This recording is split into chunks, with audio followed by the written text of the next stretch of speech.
half a minute. I'm just clicking for the live stream to resume. There's a thing in the corner telling me we are now streaming live on YouTube. Okay. Hello, YouTube. Yes. Hello, YouTube. Okay, we're good to go. And are you going to record it as well, Jerry? Yes. There we go. All right. Hello, everybody. This is the latest installment in what we call the Nigeria-Northern Ireland Cultural Exchange, which is, for those of you who are joining us for the first time, my name's Matt Jennings. I'm a lecturer in drama at Ulster University. And I know Jerry, I did a PhD on community drama and conflict transformation, and I met Jerry Adesewo through the Indra Congress, which is also how I know Mary Lange, who will be speaking to us today from South Africa. And Indra Congress is an international network of youth arts and conflict transformation organizations from, I'm going to forget at least one country, but South Africa, India, Palestine, Brazil, UK, Ireland, Cyprus, Greece, Malaysia, China, Nigeria. I say Nigeria already. A bunch of other places. Sierra Leone. That's right. Sierra Leone was there at one point. And so Jerry and I were chatting about a year and a half ago about things that we could do together. And one of the things was that I had recently taught a bunch of drama students in Derry in Northern Ireland who had been reflecting upon their experience of growing up in a post-conflict society in Northern Ireland since the Good Friday Agreement of 1998, which had brought to an end a period of civil conflict known as the Troubles in Northern Ireland, which was from 1960 to 1998. And our students had written some great plays and poems and stories about their experiences, and we shared them with some Nigerian theatre students that Jerry knew, and through other people in his theatre company, Aroja Royal Theatre in Abuja, capital city of Nigeria. And since then, every time we've had one of these sessions, we've asked people, would they be interested in having another session? And if so, what would you like to talk about? And we've had sessions where we've been discussing mental health and resilience for young artists, where we've been discussing protest and political resistance, and we've discussed digital theatre for young people, where we had some wonderful presentations from some Brazilian artists based in Norway as well as Brazil. And Zoe Seaton from Big Telly Theatre in Northern Ireland shared some of her digital work. And then we had a couple of sessions on applied puppetry with the great Karen Torley from Banyan Theatre here, and Matt Smith from Portsmouth, and I've forgotten his name, Jerry. What's the name of the fellow with the wonderful puppetry institute in Uganda? Philemon. That's Kenya. From Kenya. So yeah. I need to drink more of this coffee. So Philemon from Kenya, and the request at the last session was that we have a talk about fundraising and financial management for emerging new companies and or individual freelance artists. So we've invited Fisher Lange from Arrow SA in South Africa and University of Durban. KwaZulu-Natal. You were in Durban at one point, weren't you, Mary? Sorry, I should have written all this down. Still in Durban. I'm back in Durban. You're back in Durban, but you work for KwaZulu-Natal. Okay.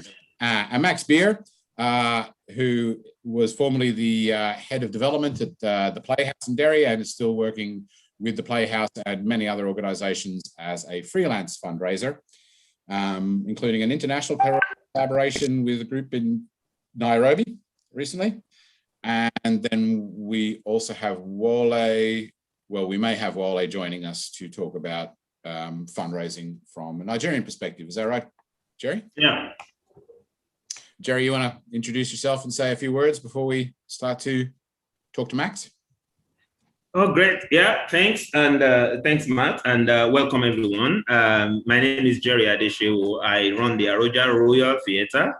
in Abuja, Nigeria, and I do a couple of all other things like media services. I provide media services, and I also work with the National Association of Nigerian Theatre Arts Practitioners, which is known as NNIRCEP. That's the umbrella body of theater art and applied arts, practitioners in Nigeria. And in the last, almost a year now, I think we started this sometime around June, July last year. And that's just, one of the many things that we do around here, basically to create a platform for this kind of experience sharing and networking. Like you just had Mary asking me what I am doing with the South Africans. I want to do something with everyone, with, everybody all over the world. And this kind of engagement has provided that kind of opportunity, especially from the point of view of experience sharing. You cannot grab everything from the four corners of the classrooms, but this side of engagement, like Matt mentioned earlier on, some of my students and artists who were part of the earlier session of these were amazed at the kind of, knowledge that they took away from these sessions we've had. I mean, where we begin to look at what is happening in Nigeria as what is, and you see the universality of the art, the same role that the art plays in all of these processes. And, it just makes it as simple as that, Northern Ireland, Brazil, England, or wherever you want to talk about, South Africa, is as close to us as possible, using the fundamentality of the art as a social tool, and to also, this encouraged us a lot during the lockdown. And I said it repeatedly. It became, some of my Nigerian colleagues would ask me, what do you gain from this thing? Who is funding this? Nobody is funding it. I mean, nobody. It's self-funded, but the truth of the matter is that there is a whole lot to take away from this, especially during the lockdown. It helps, personally, it helped me keep my sanity. And I keep repeating that, a lot of people, went down into issues of mental health, which was the reason we had to take on mental health as a topic, as a point. And from then, we just discovered that there is no stopping. And so we begin to expand from being a Nigeria and Northern Ireland, initiative to what, other people from across the world, now joined, depending on, I mean, for this particular session, actually, we had 39, registrants. I mean, I would want to believe that others will still join for, so I welcome us all here, and I believe that it's going to be a wonderful, session. The previous one has been, and I'm sure this is not going to be, any less. So thank you, Max and Mary, for joining us, and we look forward to seeing Wole as we proceed. And welcome everyone. Yeah. Yes, welcome everyone. You just reminded me, Jerry, one of the other things that you do and the things that I do is arts and health practice. Yeah. And one of the other collaborations we've been discussing through these exchanges is people from here working with people in Nigeria on health action training, providing applied drama training for communication skills and resilience. And Jerry, there's been some fairly positive progress on the possibility of funding in that direction. I'll talk to you about it privately later. So, okay, all right. If we keep on going, who knows what can emerge from these conversations. Yeah. So with no further ado, I'd like to ask Max Beer to be the first speaker. And Max very kindly at short notice agreed to fill in, but I couldn't have think of a better person for the job of talking about fundraising in Northern Ireland, because Max has just done such wonderful work at the Playhouse with projects such as Theatre of Witness, the Peace Building Academy, other community-based youth arts initiatives, so on and so forth. And Max, well, why don't I let you tell us a bit about yourself, what you've done, and what you're doing now? Hi, thank you, Matt, and hello everybody. I started at university doing business studies, which was quite a financially driven course, but I always had a love of arts, and I took a U-turn in my life, and I studied circus and theatre skills in Bristol, and I became a street performer for a number of years, and a very poor street performer as well. Poor as in impoverished, not poor as in bad. No, well, both actually. Yeah. What I discovered in that process was, first of all, I loved working in the arts, and second of all, I was very good at running the business of street theatre. I was very bad at being a performer, but I was good at the business side of it. So in terms of my personal development, I did a course in arts management for a year in England that looked at fundraising, that looked at strategic arts management, arts marketing, arts policy. That gave me a really good grounding in the arts infrastructure, how it's organized by government, how it's organized by communities, what it hopes to do, how it funds itself. And ever since then, I've worked in the arts. First of all, as an organizer, as a coordinator, and then with the Playhouse in Derry in Northern Ireland as a fundraiser. I worked at the Playhouse for 20 years. I raised over that time about £15 million, 5 of which was to redevelop the buildings from 2 derelict primary schools into Convent primary schools, yeah. There's nurses. I mean, there's nuns. There's the ghost nuns. Anyway, sorry. In a kind of state-of-the-art art centre, and that really solidified the business, because a business with a poor building is structurally vulnerable, whereas with a good building you can develop your activity in it. And then I've probably raised 10 or 11 million pounds for programming, for core costs, and for running projects. And the fundraising I do is from government, is from Arts Council, EU, and from trusts and foundations. What I don't do, what my skills are not in raising money from high net worth individuals or from running fundraising campaigns for the general population. I'm quite specific and targeted in what I do. And the process is research and devising, looking at what the organization wants to do and researching who might fund that work. Sorry, Emmanuel, is that a question or? No, I think I will just mute. Okay. So when you do research on what the organization is trying to do, by that you mean what the funding body is trying to do? Yeah, it's a bit of both. You know, there's always a balance between what you as an organization or an artist want to do and want to get funded versus what a particular funding body wants to fund, what type of work.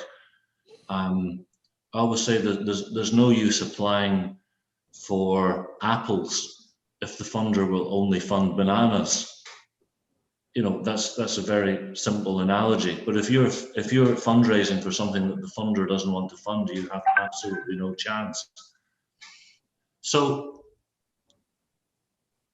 there's always a tension between what you want to get funded and what the funder wants to fund. And particularly at times of financial stress in an organization, you can find yourself diverted from what your core values and mission and programming is into what you can find funding for. So as an organization, it's really easy to become funding led, and you can become quite reactive. A fund is announced and you jump on the chance, you think, we'll do that. And that's a dangerous road to go down, because it really risks diluting and devaluing the work that you want to produce. But at times of financial stress, that's what you find yourself doing, because you have to find the money to keep the people employed, to keep the organization going. Similarly, for individual artists, especially say a young emerging artist in film and theatre and television, for instance, there's a sense of I have to accept anything offered, no matter what it is, because I need to be getting work. I need to be building up my CV, sometimes with no funding. Sometimes, you know, I'll do this for free.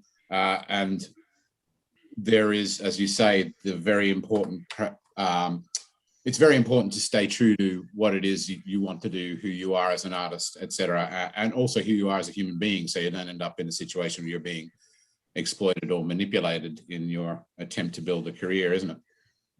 Yeah, yeah. So you want to sort of talk about maybe some of the funding bodies that you have worked with in raising funds and some of the approaches that you found help? Hello, Max. Yes, Jerry? Yes, If you don't mind, let me quickly get to ask this. Sorry. Okay. And Max just mentioned, you know, the need, you know, prompted by you, the need to get to know what the organization, the funding organizations want and what they are doing, and then also marry it with what the beneficiary organization are doing. There need to be, my understanding is that there need to be some sort of, I mean, chemistry between the two.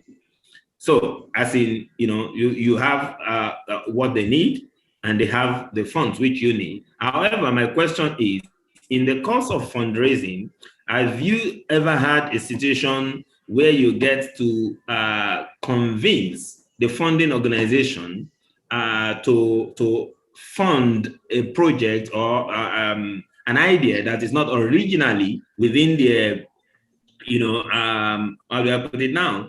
Within the site scope, but because of the way you presented it, they felt like, oh, this is good. And I mean, it's something we can do. Has there ever been such situation? I asked it because a lot of time when we try to raise funds in Nigeria, the response you get is, oh, this is not in our scope. And that is the end of discussion. Yeah. Okay, so I mean, Jerry, every funder is different, and some funders are quite rigid in their approach. And personally, I find government bodies, government departments are more rigid than trusts and foundations who may have more scope. And what I have done is co-design programs with funders. So, you know, you can go in and you can present your work, and you can have a discussion about your work, and you can begin to tease out with the funder what they might want to support. And, you know, most work is quite multifaceted. And yeah, Matt was talking about arts and healthcare previously. yes. And you can talk about personal benefits for someone who does an arts and health care program. You can talk about societal benefits. You can talk about advancing the kind of medical profession in the way that arts might be prescribed by a doctor. That's quite a new area within healthcare. Or you might talk about health promotion, whereby the arts are used to deliver a healthcare message. You know, I mean, at the moment, the arts could be used to encourage people to take a vaccine against COVID-19, because there's a lot of resistance within people and societies against that. Philemon showed us a very excellent example of that using puppetry in Kenya last week. Yeah. So Max, would you maybe talk about one particular project that you got funded with one or maybe more than one particular funding body, and how you developed this co-designed program between what your organization wanted to do and what the funding agencies wanted? Yeah, let me think. There's a funder in Northern Ireland called the Executive Office, who are the Department of the First Minister and the Deputy First Minister. And they have a program that funds work that will improve community relations in Northern Ireland. And I think everybody understands that community relations in Northern Ireland is a difficult, thorny subject, and there's many issues within Northern Ireland around cultural difference. One thing we've found, Max, is that quite a lot of people don't know a lot about Northern Ireland. Okay.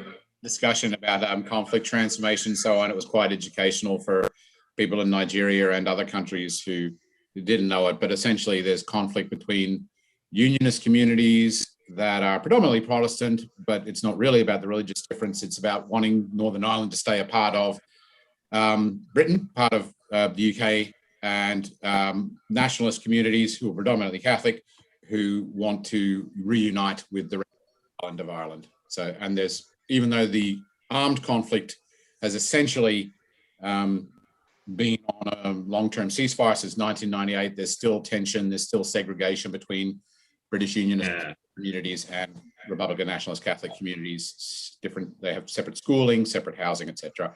And tensions have arisen recently through Brexit, because that creates a border between the UK and the rest of Europe. That is the border of Northern Ireland and the rest of Ireland.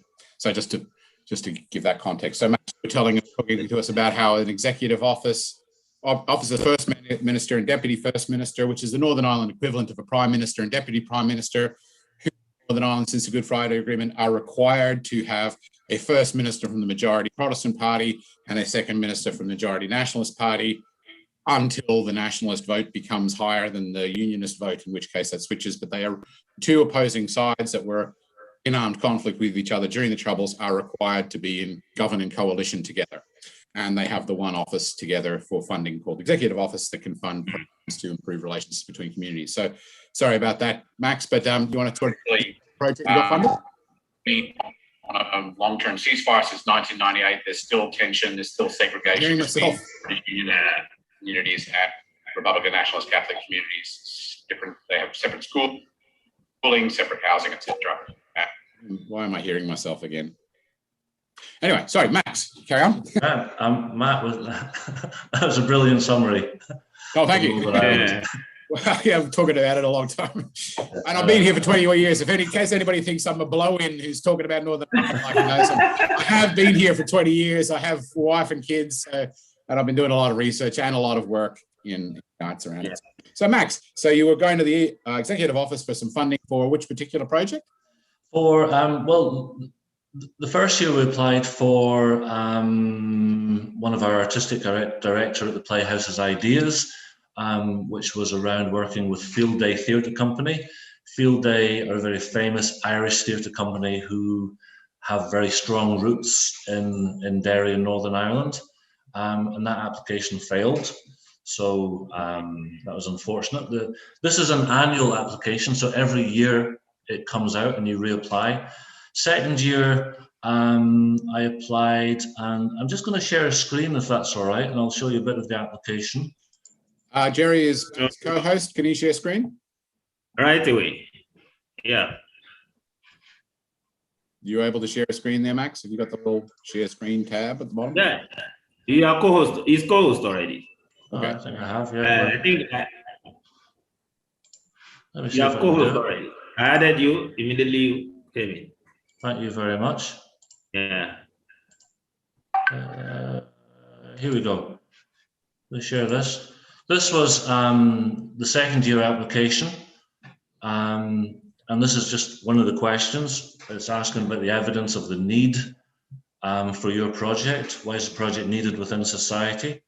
So I wrote a whole lot of really good stuff about the power of art to explore conflict, about the city of Derry, and some of the issues for young people growing up in Derry, and some of the issues that community relations impacts upon young people.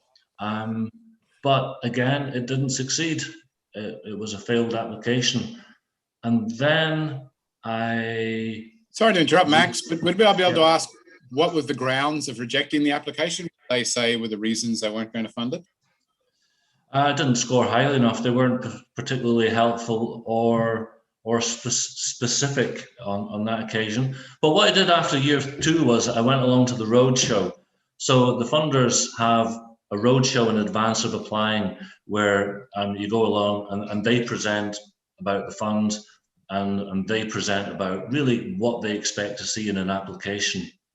And I hadn't gone along in the year 1 and year 2 because I was probably a bit arrogant, and I thought I knew what I was doing, and you know, what am I going to learn from this roadshow? But by year 3, I'd learned my lesson. So I went along and reapplied, and I'm going to show you year 3 application. This was it. And immediately, look at the way it's laid out. It's so much clearer than year 2. It's asking the same question: what is the need? What is the need for this project? So there we go. We've got need, nice wee paragraph about that. And then we've backed the need up with evidence from the University of Ulster, who are talking about the age at which very young children in Northern Ireland start to show attitudes of sectarianism. Hostility to police. Yeah. And then a really short wee paragraph about the project, about what it's going to do. And this application succeeded. And the lessons, one of the big lessons for me from that is get as much information from the funder as possible about what they expect. Because in year 1 and year 2, I hadn't quite understood what they were looking for. I gave good answers, but it wasn't quite just in the format that they wanted. And the other thing I really understood was to simplify the language that you use, lay it out clearly as possible. Always remember that a funder is going to get maybe 50 different applications, and someone's got to read all of those applications and score them. And I'm going to share a couple of just something else with you. I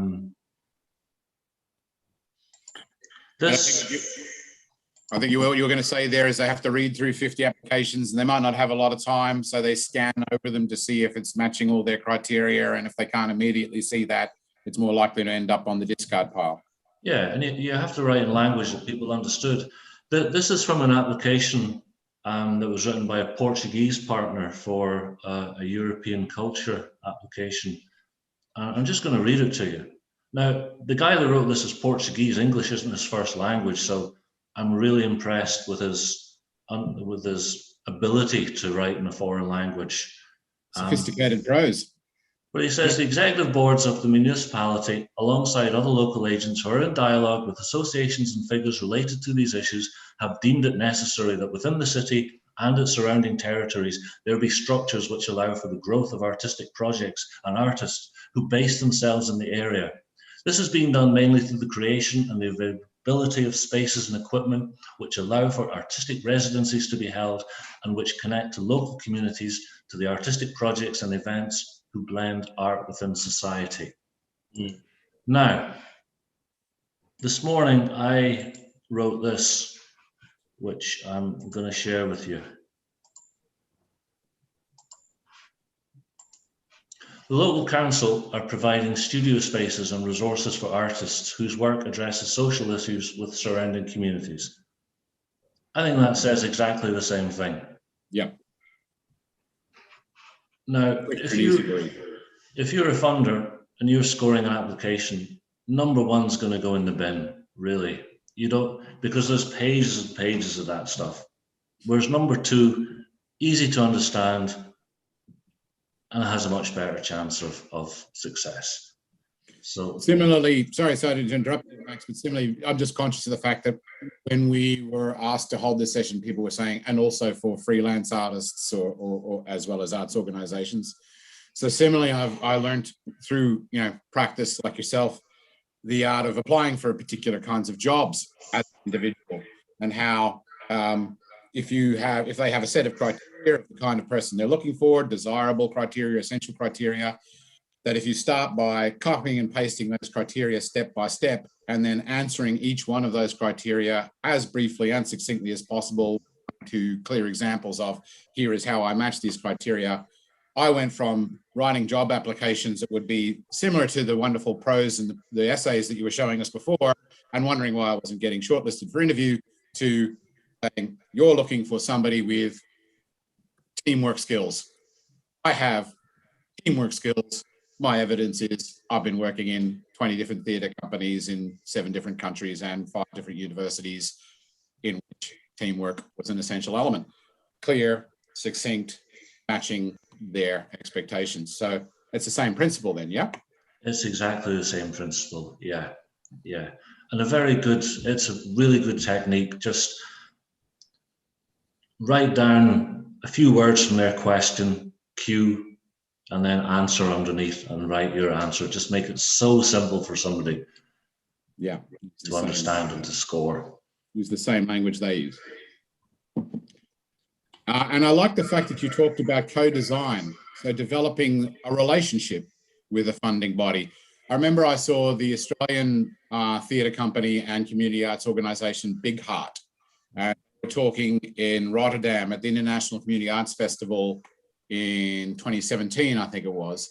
And artistic director Scott Rankin talked about 5 levels of relationship building. And one is building relationship with the communities that you're working with. 2 is building relationship with the artists that you work with. 3 is building relationship with your audiences. 4 is building relationships with funding bodies. Is building relationships within bigger political structure, because if you're trying to bring about political social change, you need to have the ear of the political and social authorities. And the key point was spending the same amount of time and resources on cultivating all 5 levels of relationship. Now, for me, that was a bit startling, because it was like, so if I tried to develop the same kind of supportive dialogical relationship with the funding bodies that I would have with the participants that I was working with or the artists that I was working with, then it's like the funding body and my company are becoming the same kind of collaborative team. So would you maybe say a little bit about how you can develop those relationships with the funding bodies beyond being clear and succinct in addressing their criteria? Sure. I mean, it's a bit like a good friendship. You treat people with respect. You are honest and open and transparent. If someone asks you a question, you answer it pretty quickly and efficiently. And actually, not all friends do that, let's be honest. I'm kind of equating friendship. My friends, I don't know.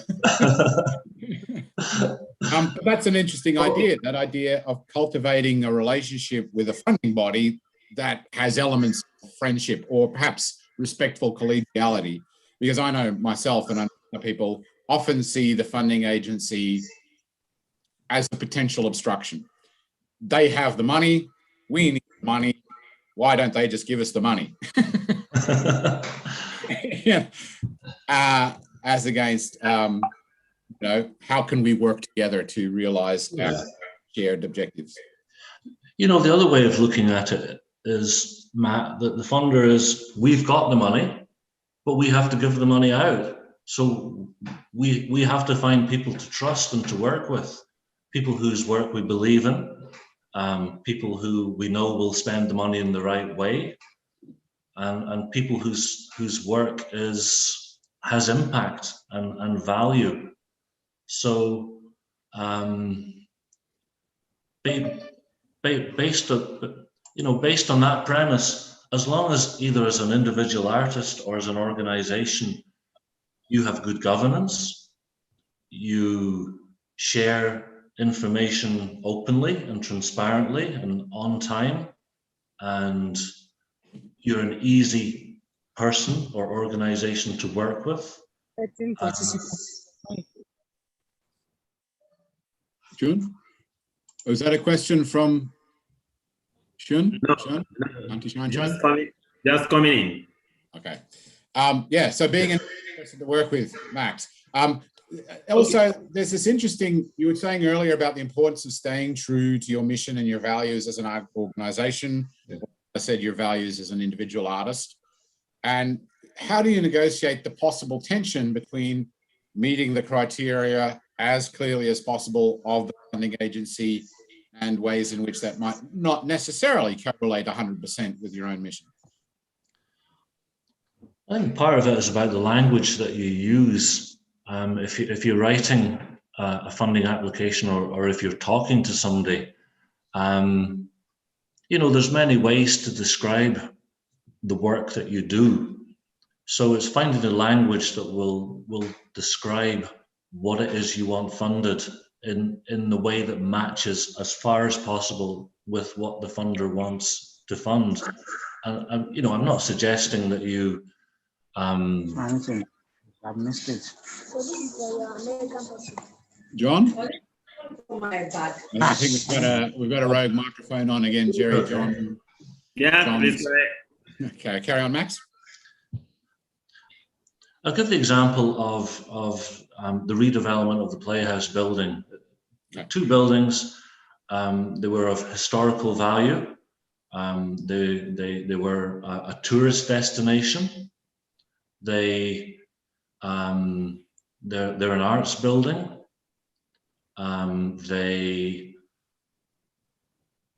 Community Resource Centre. Community resource centre that delivers socially engaged art. So there's a lot to talk about there. So when we approach the Heritage Lottery Fund, which is the organisation which will fund the redevelopment of a historic building, they're not really that interested about the healthcare benefits that your project can do through its arts and health. That's a lovely spin-off benefit.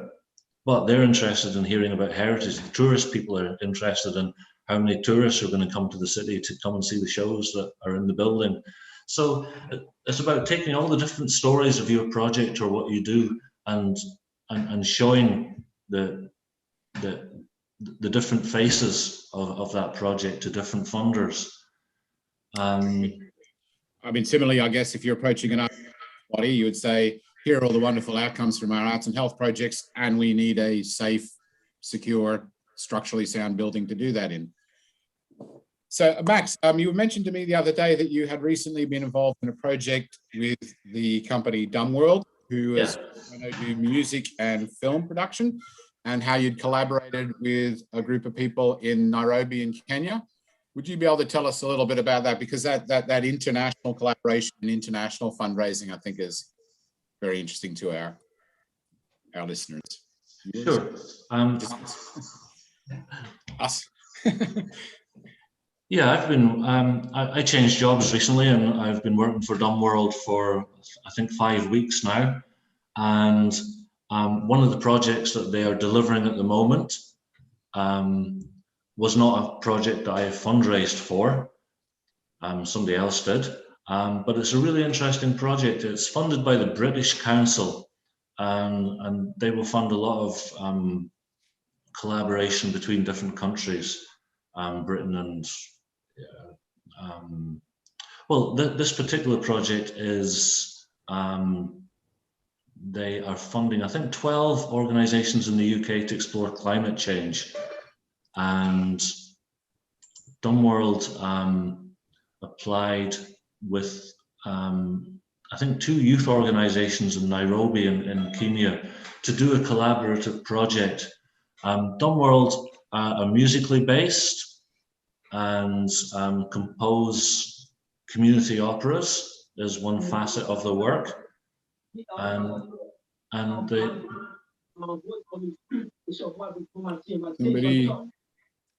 Somebody's voice again. Need to check. Maybe Godwin. Yeah, Godwin. Okay. Carry on, Max. Yeah, Hi, Godwin, anyway. Sorry, Max, carry on. So yeah, so what, community opera? Yeah. Community opera. The application was to work with young people in Nairobi to express their thoughts and feelings and their fears for climate change and the effects that's having on their lives and their communities, and to take that source material back to the composer and the writer so that they would co-compose a community opera with the young people in Nairobi. and that would then be performed both in Nairobi and in Glasgow, the Climate Change Conference later this year. So the project has changed because it's all been done over Zoom now, because obviously travel is not possible, and it's more difficult to work in that way, but it's still possible. And although you weren't the one who raised funds from the British Council, have you been involved in communication with them since you started helping with the fundraising? I haven't actually, Matt. No, I haven't. Well, don't forget, they're a friend. Jerry, well, that's the thing. So we open it up for questions from anybody who would like to ask, and then we can ask Mary to talk as well. Okay. Before I open it up, let me ask one question of my own. You mentioned earlier on the need for relationship and trust. And so in this case, I want to bring artists into the mix. I am an organization seeking funding from a funding organization. What role, how does my artists come into this mix? What role do they play? And I have had situations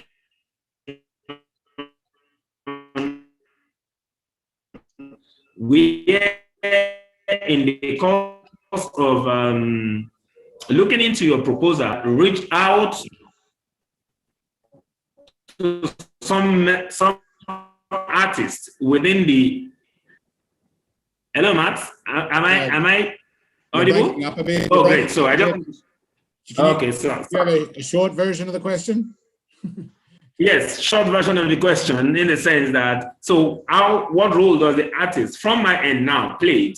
Because we've had a situation where a funding organization, maybe trying to do their due diligence, call into some artists within the group to ask some questions and, like that. I just want to, take that off my mind. So the funding body asked maybe your producer or some of your actors or writers or directors? Yes. Okay. So that's unusual in my experience in Northern Ireland, but maybe Max, what is the role of the artists in the funding relationship? We've had visits from funders where they come and see the project and they want to come and see the work, and that's a really good opportunity for actors or producers or designers to talk about their experience of working with the organization, of working with the beneficiaries of the work, of showcasing. You can show some of the work that you've been doing. If you're doing a theatre project with young people, you can put on a small performance, and there's a lot more impact to a funder from hearing firsthand from either beneficiaries or people who are working directly on the project. You're not going to get that much more from me than business funding talk. Whereas if you can talk to a young person who's been doing, who's been collaborating on an arts project, and that experience has started to open their mind, change their perception about who they are, what they can do with their life, what they want to do with their life, what their next step is. Maybe it's opening up a possibility to study a particular art form in a more formal way, then that's much more powerful than coming from me. So similarly, I was involved recently in doing a presentation on health action training to a webinar of 244 nursing leaders from 47 different countries. And we had all these statistics and a PowerPoint slide saying all the wonderful work we've done, and even quotations from the participants saying how great the course had been. But then we had the two nurses who had recently done a course talking directly to the other nurses on Zoom, talking about their personal experiences, challenges they've been facing, and saying, from their heart, I would recommend any nurse in the world would do this course because it's the best training I've ever had in terms of my resilience, in terms of my communication. And we hadn't coached her to say that. We didn't even know she was going to say that. She talked quite openly about her own struggles. And it was very moving, brought tears to our eyes hearing it. and the impact of that, as you say, of the person from the horse. This has really changed everything for me in ways that I could never have imagined, and nothing else has done. It says more than all the statistics and reports you can write, really. Excellent suggestion. All right. Thank you, Max. Does anybody else have a question? Yes, question? Everyone, very quickly. If you do have a question, please just be on mute or raise your hand if you know where Hands to are locate going up. that. Hands are going up. There is Gertrude. There is Hope. So let's start with Gertrude. Gertrude? So I'm taking my notebook out, Max, for you. Okay, Gertrude. Okay, thank you so much for the presentation. It was quite enlightening. I just wanted to ask, as an individual artist, is it wise for me to do arts management course just to, just to know how to maybe write a proposal? What kind of language do I use? How do I structure a budget? Just so I know just a bit about the financial background of doing a proposal or seeking for funding. Is it wise for me to do an arts management course? Then my second question is, if you are a new organization, because I found that in Zimbabwe, it's quite difficult for anyone to give an artist, like an individual artist, funding. And even when you try to seek for funding in big organizations as an individual, it's quite difficult for you to get. So you didn't have to go the route of having an organization in as much as you are still an individual artist, to then maybe get to fund your own projects and also get your colleagues that you work with to then work together with you after you do get that funding. So as a new organization, again, you spoke about the issue of relationships. Matt, you also spoke about that. You have to have that relationship with your funder. Now you are new in this whole world and of funding and everything, and you're still trying to get on your feet, and maybe the funder says, we want to know your constitution, and the funder then says, okay, for us to give you 25,000, you must have received in the previous year probably 10,000, and you've never even received $100. How then do you get that first big break in funding? Is it okay maybe for me to save up and maybe fund myself, so at least my account in the organization has something? How do I have that first big break in the organization for me to then approach a funder? Should I be honest to say, okay, Matt, I've never really received funding. It's actually my first time to get funding from you guys. If you do fund me, you spoke about honesty. How do I go about that? So those are my two questions at the moment. So forgive me, Gertrude, but I'm hearing three questions in the sense of, one is, should I do an arts management course? Two, we're off forming a company. And three, how does that new emerging company get its first break in terms of? Right. Okay. Yes. Yeah. Okay. Right, Max, there you go.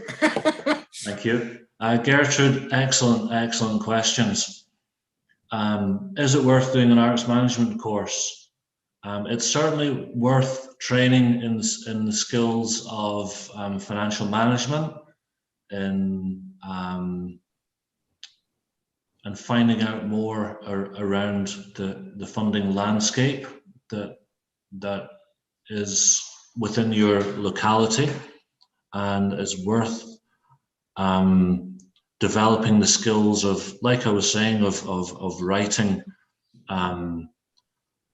easy to read, easy to understand language. But I think you can already do that because you express yourself so well verbally, and writing is just exactly the same. So it's definitely worth training in some of those skills. That may be arts management for you, or it may be just some kind of general business management course, and I'm sure there are very good options online that you can do, and I'm sure there'll be free options as well, if that would be helpful. Your last question was about how a new organization with no track record can attract a first funder, and how it proves that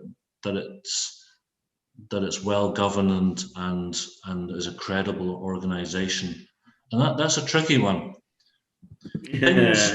Things that you can talk and you can write about the people who have set up that organization and what their track record is. So other organizations with before themselves, for instance? Yes, or if Gertrude is an individual artist, I'm not sure if she is or not, but if she is, then she'll have a track record as an individual artist. And that then demonstrates that there's a history of that person. An organization generally has a governing board of directors or trustees that will oversee the operations and the governance of the organization. So in fact, I'm just going to say that because I didn't realize any of this stuff till I came to Northern Ireland and started getting more involved in this. That's particularly if you're set up as a non-profit charitable organization, you are required to have a volunteer board of trustees and advisors in order to draw down government funding and charitable foundation funding, as against, say, a profit-generating limited company or so on. So non-profits such as social enterprises, community interest companies, and charitable status require you to have a suitable board of governors, which would be a first requirement for any funding body. The other thing that you were making me think of in Northern Ireland anyway, there are starter funds. Yeah. So an individual artist's grant. I don't know about the situation in your country. You get an individual artist grant, and once you've got an individual artist grant, that can be used as part of your track record for any company you go and join. And there are also some other smaller funds, like the big lottery fund had sort of grants less than £10,000 at one point that were specifically for new and emerging companies. Or there might be funds for to promote women in business, or to help startup companies. You know, there are people who will fund either through grants, or there's also micro lending as well. Gertrude has just pointed out that starter funds do not exist in Zimbabwe. Okay. Based. So micro loans you mentioned. Yeah. Not even the government funds. That sounds a bit like Australia. I understand Zimbabwe is a difficult country. Well, and when I say Australia, I'm not being entirely facetious.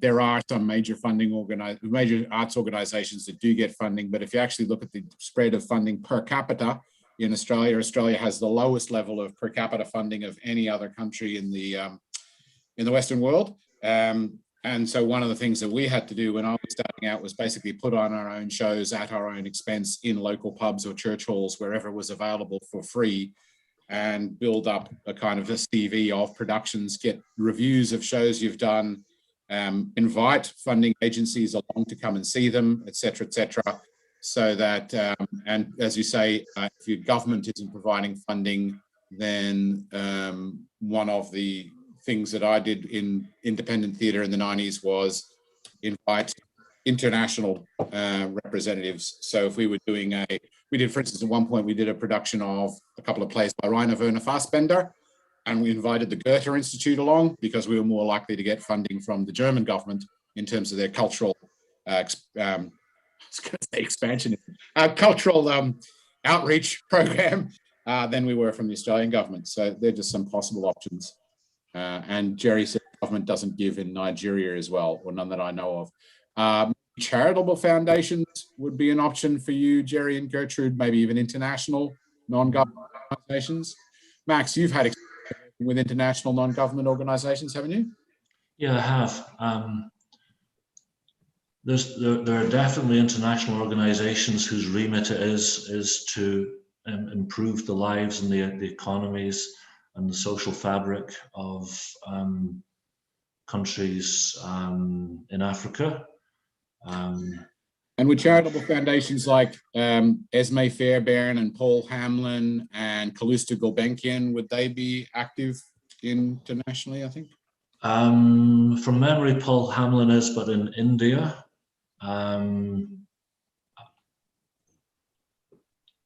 You know, it's back down to research. I don't know the answer of who would be specific for Nigeria. I think the MacArthur funds are. Zimbabwe, I'm not sure, but some research on the internet should uncover. In Nigeria, there is the MacArthur. Incidentally, I happen to be working on a MacArthur project. I worked for 2 years before the COVID, 28 to 2020, and the new session, the new phase is supposed to have started, like a month ago. So in Nigeria, you have such, international development partners, like Osiwa, Open Society for West Africa. You have the MacArthur Foundation. You have the Goethe Institute. You have the embassies. Some of the embassies also. I have had the pleasure of working with a couple of embassies in Nigeria. But they are my best friend, let's put it that way. They have been our saving grace somehow. So, but in terms of government, there is no structural funding from government to support the arts in Nigeria. In Britain, in the UK, you have the art councils. We have the art councils in Nigeria. We have the National Council for Arts and Culture, for instance, in Nigeria, but they are not a fund-giving organizations. They are not. Once a while, there are times you get to push a project to them, because I have had to run a project, through some of these organizations like the National Institute for Cultural Orientation, and of course the National Council for Art and Culture. I mean, which, like I asked earlier on, it was nothing they prepared for. But when you get to them, for instance, the Nigerian organization, they look at, if it's some kind of project that align with their scope, they begin to look at how they can make provision in terms of funds for such projects. And where they don't have funds, you get the endorsement of the organization as things works in Nigeria, which then helps you to reach out to some other corporate organization, and you are able to get funding for the project. So you are not getting the funding from the council, from the Art Council, but the Art Council is providing a platform for you to get funding from the private sector. Sorry, Jerry, Hope's had his hand up for a while, so Hope, would you turn on your microphone and ask your question? Jerry, while you're talking there, I have lots of other ideas, but here, let's hear from Hope, please. Hello. Hello, Hope. Can you get me? Yes. Yes. Am I clear? All right. Yes. Okay. Thank you for that, and thank you, Max, for the presentation. I was sort of like listening to the comments that Gertrude was saying, and she sort of like literally took some of my questions. More because we are in the same situation. I'm also from Zimbabwe. Work with choral groups, choral and musical arts groups as well, and under the banner of Zimbabwe Arts and Choral Music Association, ZACMA. So on top of the questions that he has put, and which have been answered by Max very well, I just wanted also to maybe try to pick on Max on some issues, especially when writing a proposal. I noticed the example that you gave where somebody wrote a lot of information, and then you said we can easily summarize it to small information. But what I've noticed is some organizations want that detail, and sort of like trying to cut out on that information sometimes becomes a bit difficult, where you're trying to explain step by step what you are trying to achieve, and then when you put it in a summary format, it sort of like tends to remove the other aspects. So in essence, where do we draw the line in a way, especially when focusing on some of these organizations which we might be trying to apply funding for? And then the second thing there is when you look at board of trustees, the whole essence of some associations coming up with board of trustees is to try and source funding, but you find that also it becomes a bit difficult to sort of like select trustees whom you can also trust as well to help you in that particular direction. So you see, like an individual artist like Gertrude has mentioned, would try now to form an organization so that they can easily draw in funding. But the board of trustees that she might require are either busy or they might have vested interests, which can end up sort of like subsiding, what the artist wants to achieve with the organization. So how do you sort of like balance all that to ensure that we can, the artist actually accesses the fund so as to grow their portfolio? So you find at the end of the day, with respect to the organization which is formed, probably the artist was moving in a certain particular direction, but because now they have a non-profit institution, their scope sometimes becomes either bigger or even sort of like redirected to something else. How do we sort of like bring all those things together to gain the funding? Thank you. Okay. How do you be succinct without leaving stuff out, and how do you find trustworthy trustees? Excellent. Yes. Yeah. Good questions. You tell me if you find out. Max, here. Let us. All right. Good questions again, Hope. A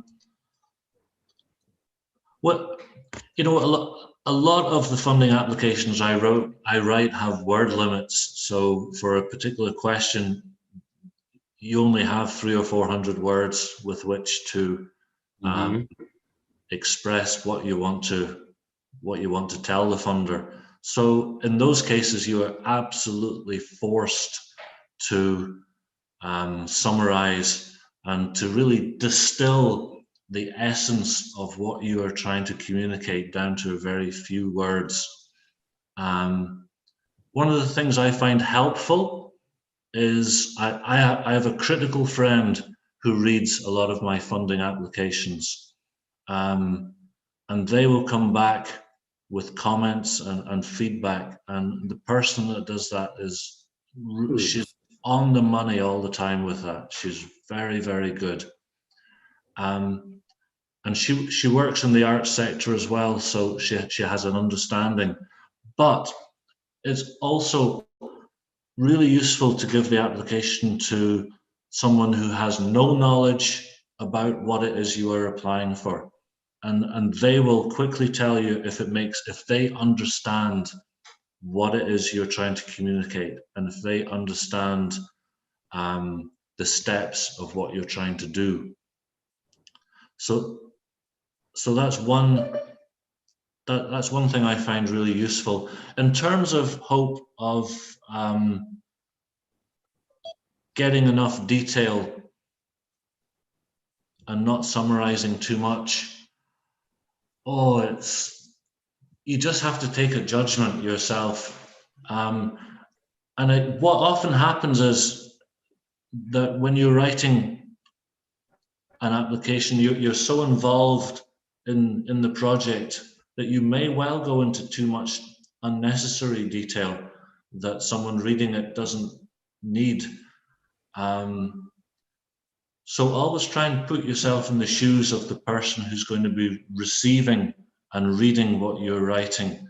And it's almost like an actor becoming a different role. You have to think and imagine how that role reacts in life. So you have to put yourself in the shoes of the funder and try and read your application with their eyes and make a judgment yourself. Does this have too much information? Does this explain clearly what it is that we want to do?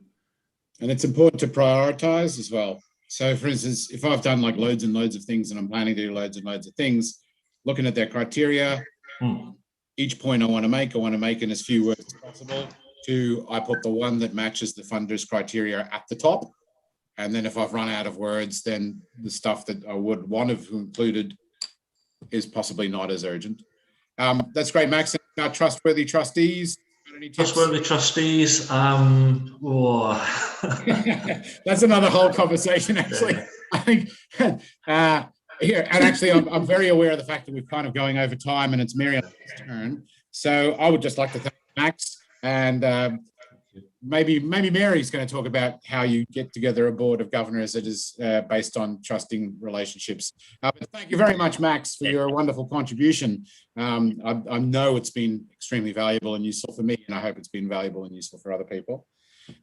So we'd like to invite, with no further ado, Mary Lange to talk to us about Thanks money. so much. Thank you, Jerry and Matt, for hosting this and for having me here. I was thinking, well, it's a conversation with Matt and Jerry, my friends. And then when Jerry put that poster on social media, I suddenly had all these messages saying, wow, Mary, congrats. And I thought, oh gosh, this is actually quite an honor. But anyway, yeah, I'm actually going to deviate from what I was going to speak about, and I'm going to rather try and answer some of the questions that were asked. For example, Gertrude, I started in a similar position many years ago, where I was also on my own. I was wanting to start something and I didn't know how. So what I did was I did establish a nonprofit organization. At that stage in South Africa, you didn't have to register. So you need to look at what the criteria of your particular country. And the way that I managed to get funding eventually was, I first looked at what the need was in the country, and particularly where my strengths were. So I was torn between doing theatre and teaching. And so I did a middle route, and I inspired very much by African storytelling and its entertainment, interactive, didactic, encompassing of everything, and including theatre skills.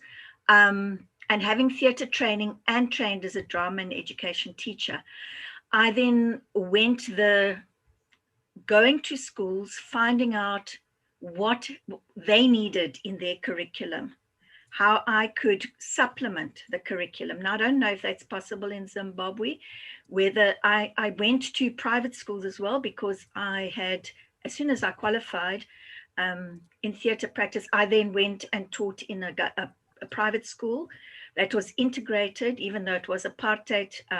It was attended by diverse cultures. So I was very, very fortunate, and I have been fortunate that I've never actually worked in that segregated environment that was part of apartheid. So I went to where the money was, and the money in the country in education was in the private schools. And so I then established an NPO, gave myself a name, got friends who were also performers and who also were freelancing, were battling to find work. And we devised programs then which supplemented the curriculum. And we first targeted schools that could pay for those programs to be presented. So that's how I started. But then moving on a number of years, I don't know if that's helped at all, Gertrude. Jerry, are you about to share something? Okay. Yeah, I don't know if that's helped Gertrude at all. That really helped. That is really helping, because I'm actually looking at going that same route of doing what, how can I say, using my strengths to then do projects in the organization, as opposed to doing my strengths as an individual. Now I'm using it to then do it as an organization, like training in writing and acting and percussion and African music. So I'm actually thinking, okay, let me just do trainings, maybe do a bunch of 10 people. I train them on how to write, maybe 10 other people on how to act. And when we do that, then we maybe do a production, maybe just 10-minute productions, and post that on the page, so that at least there is a bit of activity. Because I noticed also from both presentations from Max and Matt that funders actually want to see activity. What is it that you're doing? Do you have a history of doing something? Because we can't just give you our money. You don't even have a history. So that's what I'm doing. I'm following what you're doing, actually. Yeah, no, that's great. So then when I moved to Durban, I already had then a non-profit organization established. South Africa then made it mandatory that you registered. And so once you have that organization, one of the challenges and one of the essential aspects for fundraising, whether it's from South Africa or internationally, is that registration is kept up. In other words, that you fulfill all the administrative side. And for South Africa, one of the skills you need, and I was fortunate, I worked at a bank for a year before I studied theatre. And I then carried on doing bookkeeping up to cash book balance. And I would really suggest, if you are going to establish yourself either as a perform on your own or as a non-profit organization, that you just get some bookkeeping skills. I've trained a number of young people who have started their own non-profit organizations just as to how to do that cash book balance, because also part of the non-profit organization registration is that you have to have an accountant. And that's what we've found for our sustainability and for getting funds, for raising funds. And a reliable accountant is absolutely essential. So in our organization, the person who is consistently paid the most is the accountant, because we are voluntary nonprofit organizations. So you were talking about getting trustees, and how we got our management board was through people who had similar interests, who appreciated what we did, who supported what we did, people from schools that we were working with. I'm also involved in drama and education at heritage sites. So I went to museums and I said, do you have an educational officer here? Do schools visit your museums or your heritage site, your nature reserve? I do these wonderful interactive storytelling programs where we can promote, the educational side of your site. So I'm saying but there were always people working with me as part of the organization. So that's another way, is to actually, I know, Gertrude, I think you mentioned last time that you also are specialize in working with children who are challenged. Am I correct? Do I remember correctly? Yes, you do. Yeah. You see, now in South Africa, to work with people who are challenged, there's really a lot of funding. And in fact, it's one of the aspects of funding that we don't really have, because there are specialized schools for children who have challenges here in South Africa. And so, we have to work on that. In the general public, there is a percentage of people with disabilities and challenges that we then include in our proposal. So yes, so I think if you look at your strengths and your particular niche of your work, and you concentrate on that, but as you're saying, you also you have diverse activities, and that's also been one of our strengths. We have diverse activities. So we've got the arts, culture, and heritage side, where we're working with heritage sites, cultural heritage sites. We've got the other side where we're working with natural heritage sites, nature reserves, and so on. And then we've got a school where we're based, which is skills and applied theatre.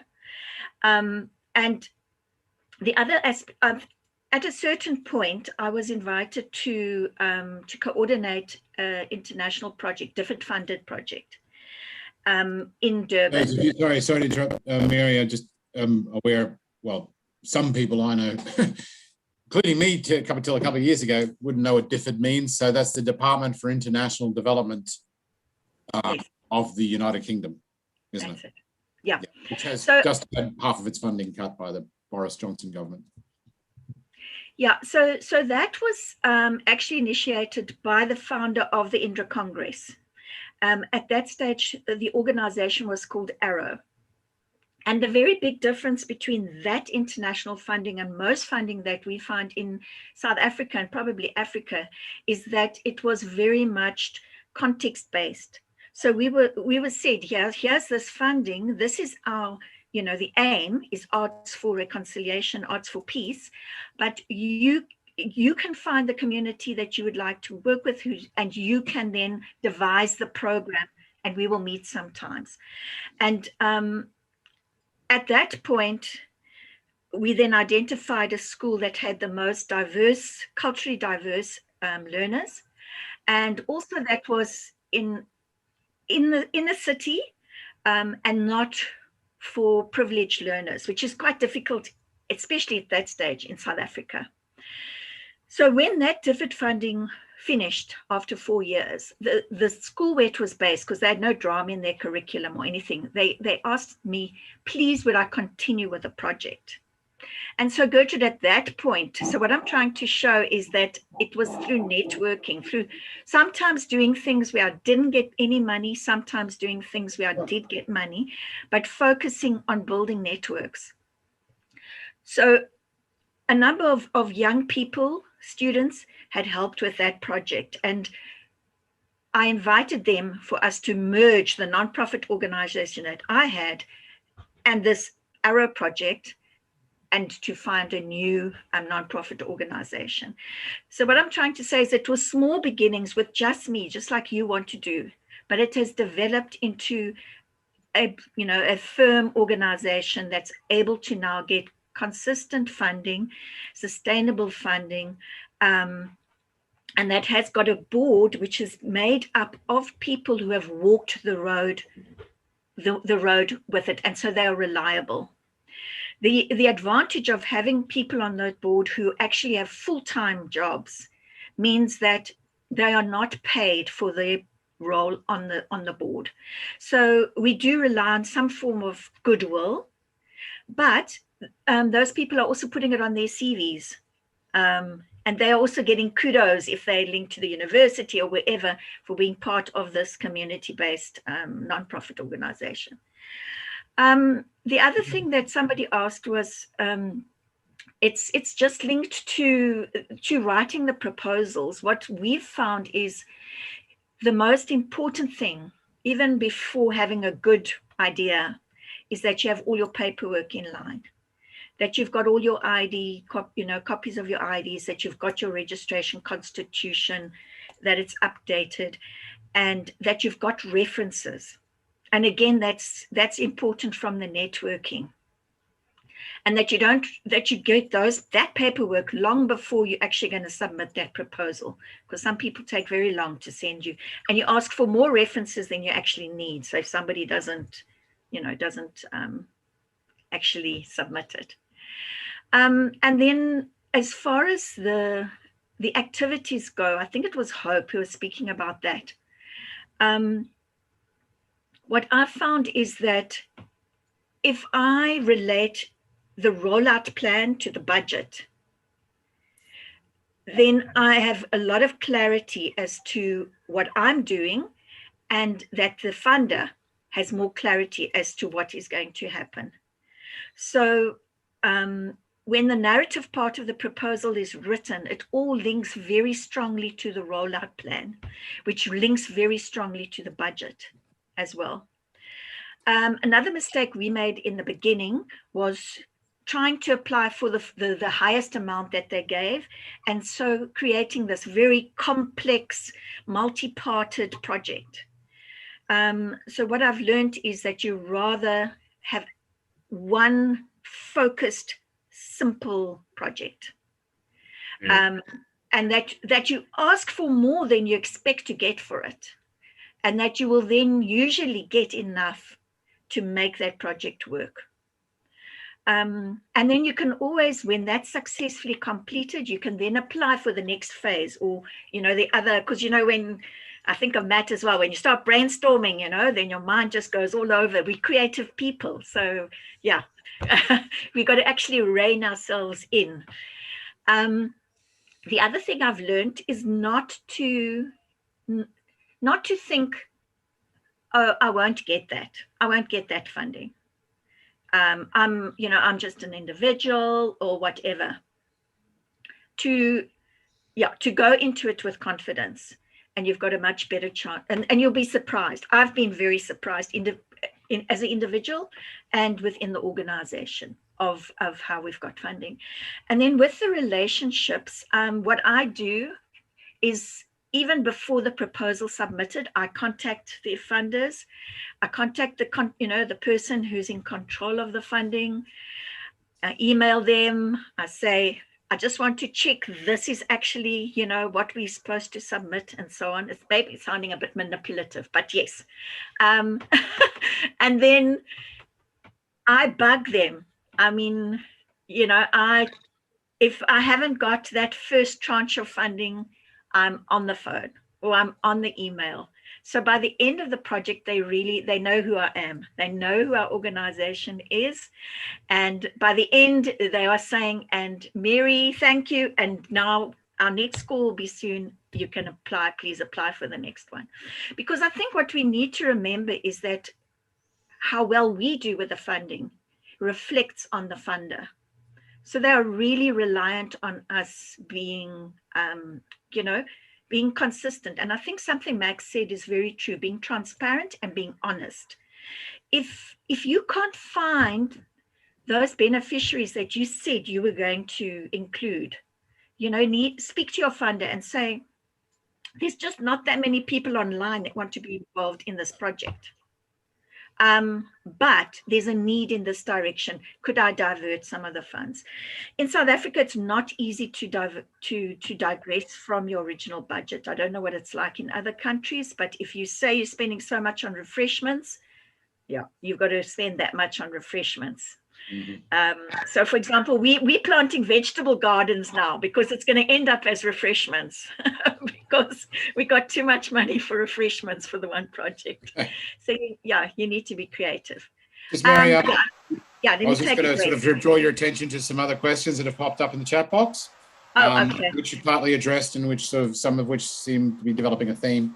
So for instance, Hope originally asked, how do you convince potential funders to come view your work, especially if it's a startup?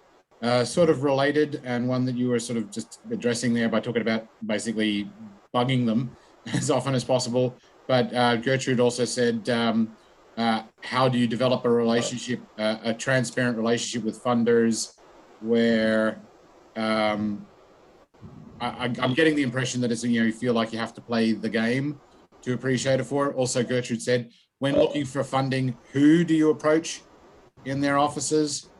And how well we do, although that's Hope saying how well we do with the funding reflects well on the founders. I mean, it reminds me a little bit of a good tip I got from acting.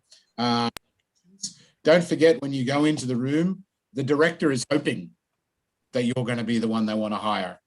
The funding body, as Max said, is looking, they have money, they need to give it away. So they are hoping that you're going to be the person they can give it to and rely on to deliver the project. So,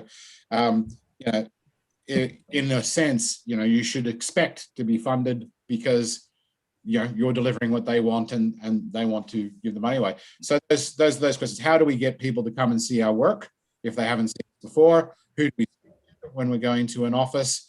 And is there a sense that we might feel like we need to play it safe in order to get funding from particular kinds of bodies? Yeah.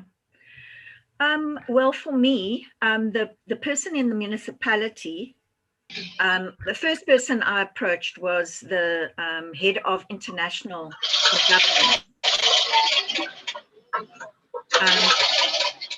Because we had so many projects that were linked to other countries. So I went and I saw him, and exactly what Jerry was saying. they didn't have funding for us, but what they did do was give us a letter of endorsement, which, to be honest, has led to other funding. So I think in that way, Gertrude, it's also a good idea to just try and get people to endorse what you are doing, even if they won't give you funding. The other thing is that when we started, if we had an event, we have the proposals that Max deals with, but we also have fundraisers. So we go right from individuals in our board doing the fundraising for us to community members. For example, our holiday workshops with schools. If you're in Africa, then food. The children need food as well. It's not just skills and applied drama that they need. So to give a meal as part of those holiday workshops is also really essential. And so we get community members, if we don't have the funding for that, to contribute to that. What else? What was one of the other questions, Matt? Well, and also I'd just like to say we have been joined by Wole. So maybe I can hand over. Yeah, we could ask Wole what his perspective is. How do we get people to come and see our shows if they haven't heard of us before? Who do we speak to when we're approaching funding bodies? And how do we marry our agenda with the funding body's agenda without feeling like we're having to play the game and compromise a bit? So Wole, sorry if I'm mispronouncing your name, Wole Oguntokun, do you have any response to those? Good morning.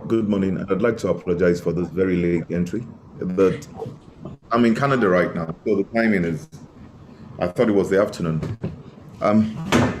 It's the afternoon somewhere. Yeah. It's 5 o'clock somewhere. It is 5 o'clock somewhere. So I wanted to ask, are you speaking now in the Nigerian context? How does one get funding for shows in the Nigerian context?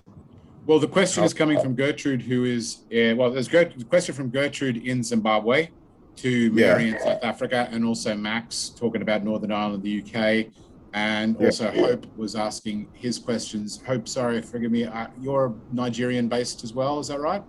Nigerian, yes. Yeah. In Zimbabwe. Oh, Zimbabwe, sorry. Oh, okay, I thought you were talking about that. So Wole, yeah, so Zimbabwe, South Africa, and Northern Ireland so far, but Nigeria we'd like to hear about. Okay, so we're talking about fundraising for Nigerian shows now. Yeah, that's what we're talking about.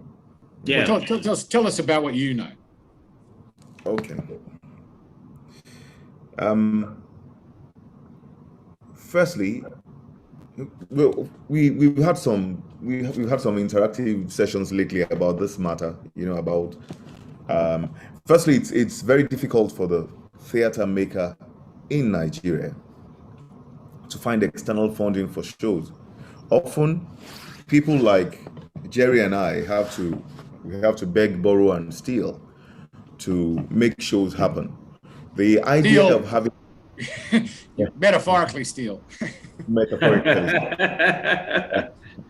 Metaphorically, yes, we have to. The idea of having a system that allows grants is alien to us, where you have grants that where writers or theater makers say, I got a grant from a body, from the government, from an arts foundation, and I'm going to be at home for 3 or 4 months. I'm going to be in the studio creating this particular work. We create things, but we have to find our own ways, often innovative, often people develop their own systems, We have to find our own ways of finding funds. I like to say that if the Nigerian was in the UK, he would fly because there'd be no gravity. I like to think that. I've taken plays to the Edinburgh Festival twice. You want to look at the exchange rate for us. You want to look at the issue of overcoming the visa hurdle for your artists. And it was all done on blood and sweat. no one looks at you. There's no Lagos State Arts Council Foundation or the Abuja Foundation to say, here, I'm going to give you $10,000, I'm going to give you 30,000 or 50,000. So the model that is operated in the West, in Europe and America, is one that does not exist where we come from. It is absolutely nothing. I took a team to Edinburgh the first time we went there, and the South African, a Nigerian who had naturalized, who was South African, said, you know, they ask us, they give us visas. They say, you know, you have a 10-year visa for this thing, or work visa for what you want to do. No one gives us visas. You have to prove that you're human, first of all. You have to prove. It doesn't matter the length of work you have. There are many of us. Jerry and I are replicated across Nigeria. There are many of us, but there are very few of us who are allowed by the gatekeepers to get through. We are in a very to Europe and the United States, you mean? Yes. Yep. Yes. And respectfully to the rest of Africa, if we want to earn a living from what we do, we have to enter Europe and America.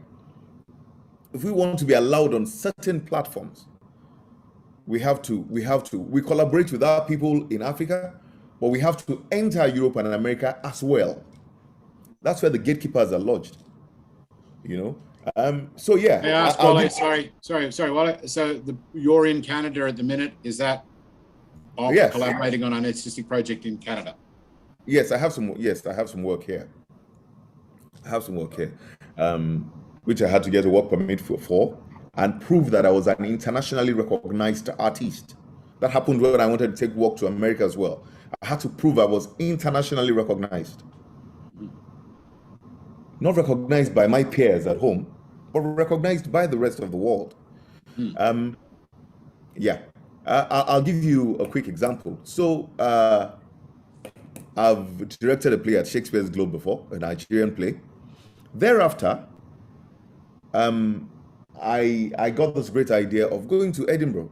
We had a workshop in England after, and they told the directors, they said, you know, it's great to travel. This was the British Council. It's great to travel, it's great to do this and that. So I took a show I decided to take a play to Edinburgh, the first one. The British Council was very nice in introducing us to the British High Commission. We had letters, and they did. So we got visas to go. Myself and 6 other people, artists, we got visas to go. Now the following year, considering myself a citizen of Edinburgh by this time, and deciding that come what would, I would perform at the world's biggest arts festival. So the following year, we applied again to go to Edinburgh. And I told the British Council, all we need from you encouraged us to do this. All we need from you is a letter saying you know our company. This was just to get visas, not even funding. No funding. Okay. They don't really fund stuff in our place. They say, first of all, they don't touch infrastructure. The British Council is an arm of the Foreign Affairs Department of Britain. You know, we do our own analysis as well on our side. So we said, so give us letters. But there was a new British Council director, a certain lady, in the space of 1 year, and she informed us that giving us a letter was not her priority. It wasn't. She didn't want to have anything to do with it. Note that the British Council had practically told us that going, you know, like, how do you say it? Like doing an exchange like this was the way. They had told us that. And I actually used my personal funds, to get a show across. And the following year, same team, practically the same people, maybe minus 1 or 2, had come again and wanted to take another play there. And they said no. The deputy director, who was Alex Bratt, who was there before, was very apologetic, but he couldn't override his boss. And that situation is the ignominy we have to face on our side. I traveled with that team. I applied without going through the British Council, and we were granted visas because we had gone 2 years running, once to the Globe, once to Edinburgh. And we had the African who usually flees into the winter wonderland of Europe had like returned. We'd returned home. So they gave us visas, British High Commission. But it stayed with me that the British Council did not fulfill its promise to back us up. What they actually did was they turned back all the way, and let's go Game of Thrones on them. They betrayed us. Game of Thrones. Yeah, so this is what we face. The funding, the backing, it is as if it doesn't matter. So I'm on a personal mission to correct these wrongs now wherever I can. I'm the coordinator of the Guild of Theatre Directors in Nigeria, to correct these wrongs, to show the fact that that was evil. That's all I can say. That was evil. What they did was evil, and a lot of our people face it. Where dreams are quashed by someone who's just drinking tea in the morning and thinks, what are they doing? This isn't part of what we want. Let's do something else. I get very passionate about it. Which is great. So, Wole, the project you're doing in Canada at the moment, is that funded by anyone? Nope. Your own funding? Private organizations that like what I've brought. You understand? Private companies. Because although you might not think it, because it's a predominantly white and wealthy and racist country, Australia, there are very similar things in Australia in terms of just a complete prejudice against investment in arts and culture. So, for instance, one example I know of is where a group of young filmmakers were working with some young people in disadvantaged areas of Western Sydney who had experience of homelessness. And they couldn't get any funding from any government body, which is generally the case with a lot of Australian groups. So they approached a local pub, and the owner of the pub liked the fact that if they were doing something creative with these young people, they were less likely to, throw rocks through his windows and so on. So they got $10,000, like about £4,000 from a local publican to help them with the theatre project and the film project, which he thought was great.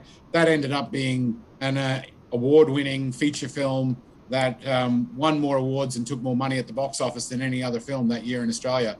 So this idea of having to go, and I was saying earlier before you joined us, how in community arts in Australia these days, a lot of people are having to go to private corporate sponsorship because of the total absence of any kind of government funding, state or federal, for it. So for instance, if you're in an area where the mining company is a particularly significant employer, you might have to approach the mining company for funding an arts festival in the area on the idea that it'll improve the standard of living or the quality of life for the employees and so on. And like I was saying myself earlier, most of the work that I did in Sydney in the 90s was, the theatre work anyway, was where we pooled our own resources, borrowed money from friends, put on a show and hoped that we'd sell enough tickets and found a venue that wasn't going to charge us any rent. So this idea of getting to work in Canada through private sponsorship or people who believe in you. So is that corporations? Is that private individuals? Who's been helping you out there? Private organizations, private companies, private theatre companies. I don't know, they might receive some kind of funding from the government, but they're the ones who have taken an interest in my work and have allowed it, So they'd be predominantly commercial sector. They're established theatre companies, maybe also venues, sold a lot of tickets. Yes, they're established theatre companies here. COVID did a turn on us, but I'm very grateful for their support. Yeah. Often the International Society for the Performing Arts, ISPA, has also been very good to me. Because they gave me a lot of exposure to artists from around the world. And it's interesting what you say about Australia and the system there, because what you want to do as a Nigerian is apply for an Australian visa. It's hard to get into Australia for sure. Yeah, but when you get there, you're not going to get much work as an artist. You can work as a nurse or a builder or a miner or a doctor, but they're not going to let you in as an artist. I think it takes 3 months before they even look at your application. Yeah, totally. I think it's and that's another thing I think is interesting, because for instance, when I first started in Northern Ireland, and I went for a job at the university, and they were talking to me about projects that I'd had recently, and I just told them how I'd done professional productions as a director, as an actor. And the first question they asked me, "Oh, which funding body funded that?" And I said, "Well, we didn't have funding. We hired a venue and we sold tickets." And in some parts of the UK, that's completely foreign concept. The idea that you have professional theatre that isn't directly funded by a government body, there's no such thing, because there's no commercial sector. Whereas in Australia, and it sounds like in your area, your best chance is the commercial sector, where people have made money by selling tickets. So how did you develop those relationships with those commercial theatre companies that you're working with internationally? You said how you funded Edinburgh on your own funds. Where did you get your funds from? Was it from putting on shows that sold tickets and got bums on seats, or by having to subsidize it from a day job? Or how did you establish yourself as an artist before you were working internationally? Well, because I'd worked for quite a number of years before the international fleet started, and I had people who liked what I was doing. I liked people who were interested in what I was doing. It was I could ask people. I could ask my friends, my connections who worked in other sectors to back us up, to support us, to sponsor us. And I did a lot of that. It wasn't through, there's no system where we are that gives grants. There's nothing. They have fancy words, and they say the National Endowment Fund, but nobody gets it. No, I don't even know what it means, and I've been in the arts for quite a while. So you look to your friends and you tell them, you look to your friends and you tell them, I'm going to be a nuisance here if you don't give me money, if you don't support me through your work. You're wealthy now as a lawyer, and you're wealthy with this in this sector, and you should back me up. And often it was like that. And for those who didn't have this kind of thing, it was very hard for them. It was very hard for them it's been hard for them to break through. So now you wait for the benevolence of many of our people will never have this kind of connections that Jerry has. Many of them. Yeah. I mean, when I first came to Europe, I came, I'm lucky enough to be able to get a visa as an Australian citizen. But I was busking, playing saxophone on the streets. And then I went to France, and then I went to Ireland, because I heard that there were these magical places where actually arts practices got funding and people got paid to play music and act and write and direct. And I discovered it was true, but I arrived just, buying me food and paying me rent from playing saxophone on the streets. Successfully, I suppose. And high net worth individuals. I remember putting on arts festivals where he approached a person we knew who was wealthy and asked him to invest. We had to pretend we was going to make some money out of it. We burnt that bridge pretty quickly when he didn't. So how do you convince somebody who's investing to invest as against provide a donation? So if you're with a professional commercial theatre company, say you are going to make money if you help work with me to put on a show. I don't. You don't. Okay. Often, I don't make the mistake of telling them that they're going to make money. Often. Sometimes it's the seed I plant well in advance. Like, watch this and watch this, and you might like this, and I think you'll like this. And sometimes someone's company is 10 years old or something. I say, you should latch onto this festival we're trying to put up. You should latch onto this project. We're going to Britain to put up a show in a place that's never been touched by a Nigerian company, and you should be on this. Your banners should be here. You should be on our literature. And sometimes they come with that. Sometimes they come with that. It doesn't always work. And what's that term for when the donors get weary? Sometimes it hits us as well. Oh, compassion fatigue. Yeah, donor fatigue. So it's hit us as well, where I think that in Nigeria the things got harder for the arts when this new government came in. A government I supported and voted for, but the funding dried up. The casual way in which people sponsored the arts it became much harder. Yeah, it came because he kind of froze it out. Yeah, and so those who support the arts are people with second streams of income. They have money, but suddenly they didn't have the streams anymore, and the arts suffered for it. We suffered for it heavily, because those who would ordinarily look at you and say, you've troubled me enough here, have some, support this show, and they know this is what we do, so they do actually support those things, But then it dried up. This really did. I saw it happen before my eyes. Yeah. So that network you mentioned, the Guild of Directors of the Nigerian, was it the Nigerian Directors Guild? Yeah, or the Guild of Theatre Directors, GCD in Nigeria. GCD. So you said that you're advocating to change some of these new and old policy attitudes and decisions. Could you tell us a little bit about what the GCD is doing to try and change the situation? Yes. Okay. So we're the guild, and we have what we're trying to do is create a force that can't be ignored anymore. A lot of us have done things individually for a long time. We've created our own systems. We've systems that work for us. But suddenly now we have come together as a guild. People still have their working systems, but now our voice is stronger.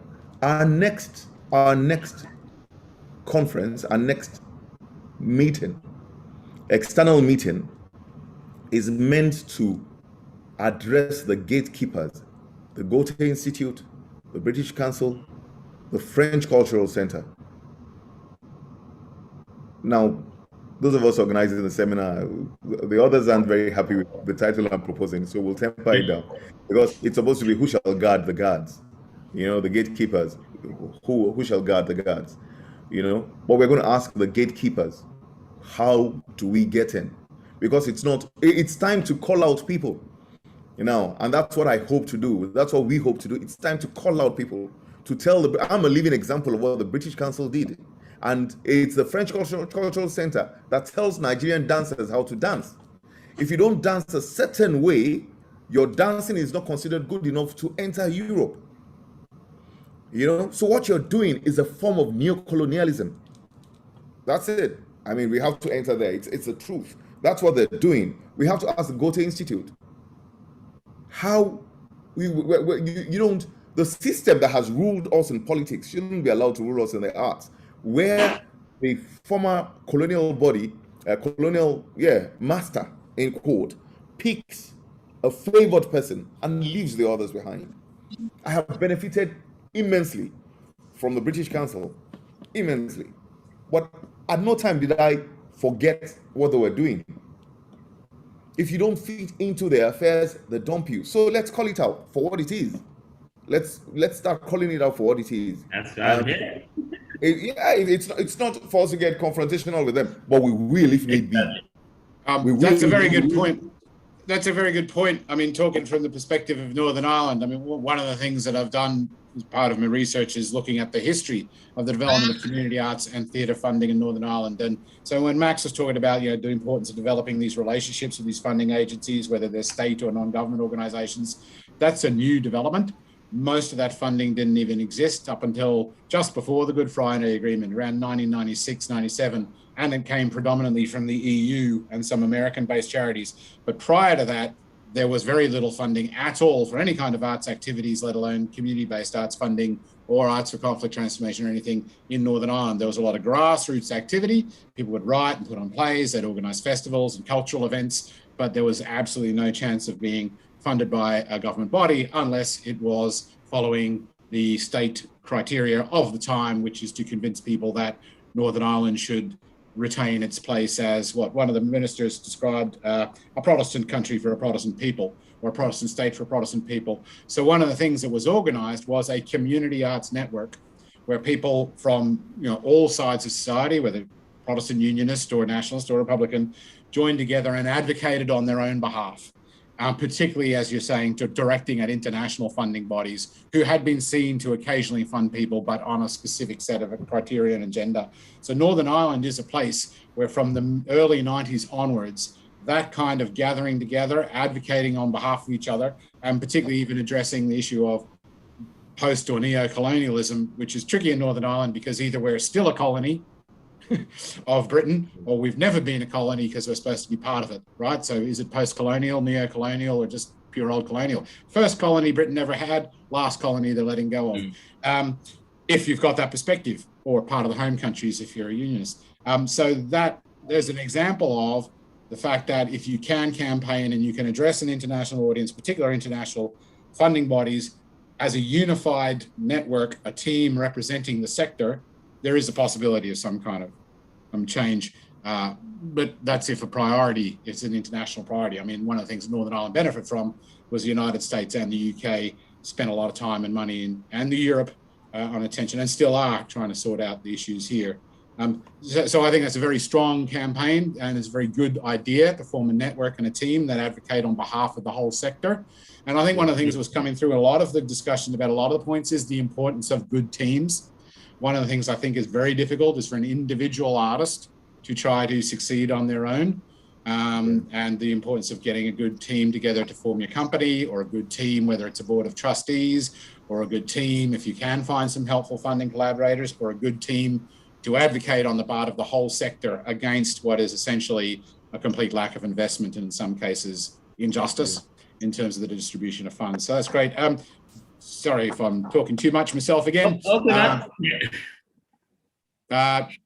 does anybody else have any further questions or comments for? Exactly. Yeah. Questions. Yeah. Questions. Put your hand up or just start talking. Anyone? Okay. No questions? Okenwa? Okenwa? He's waving. Please go ahead. Hello. Your audio.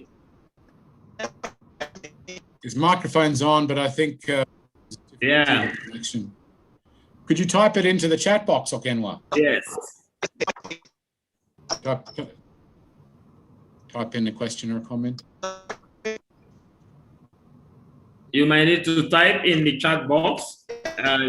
Your audio is bad due to network.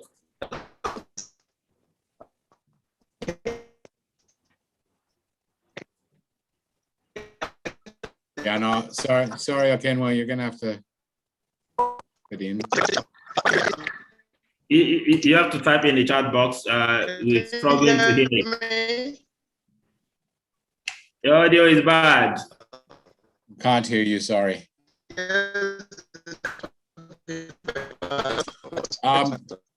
Please, let's take Anti-Shine. I saw your hand up. Okay, or Dominic. Anti-Shine or Dominic. Anti-Shine is shaking her head now, but your microphone's off, so we can't hear you. So we take Dominic. Or you can unmute. Sean? Or Dominic then. Hello, Dominic. Dominic, you're not muted, but we can't hear you.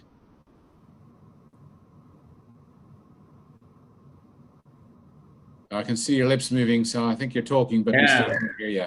Well, we still can't hear him. Is your I hope the gatekeepers are not up to him. Yeah. Gertrude, we can hear Gertrude. Gertrude, this was the session you asked for. So do you have a response or any questions for anybody, Mary or Max or Wole? Okay, I just wanted to ask Wole. Yes. Wole. Yeah. How do you not do favors after you get funding from a funder? How do you refuse? Because if you refuse again, they'll take the funding. So you need to cooperate. So how do you cooperate? And then, yeah, I'll ask my next question after. I just lost my second question. Feedback. Okay. I know what you mean. The golden rule is that he that owns the gold makes the rules. In this case, often because I ask of my friends, ask of people who had promised without realizing what they were doing 20 years ago to support me. Maybe even longer when I first began to write poetry, who had said, "You're good at this thing. You know, it doesn't matter where you go, we'll be behind you." I actually studied law. I have a master's degree in law. So my network helps me is also outside the theater as well. It's outside the performing arts. I have friends in other places. Often these people don't want anything from me. It is most likely a governing body that will ask you of something. I will tell you, this isn't workable. This cannot be said. It's not the guy who produces soft drinks.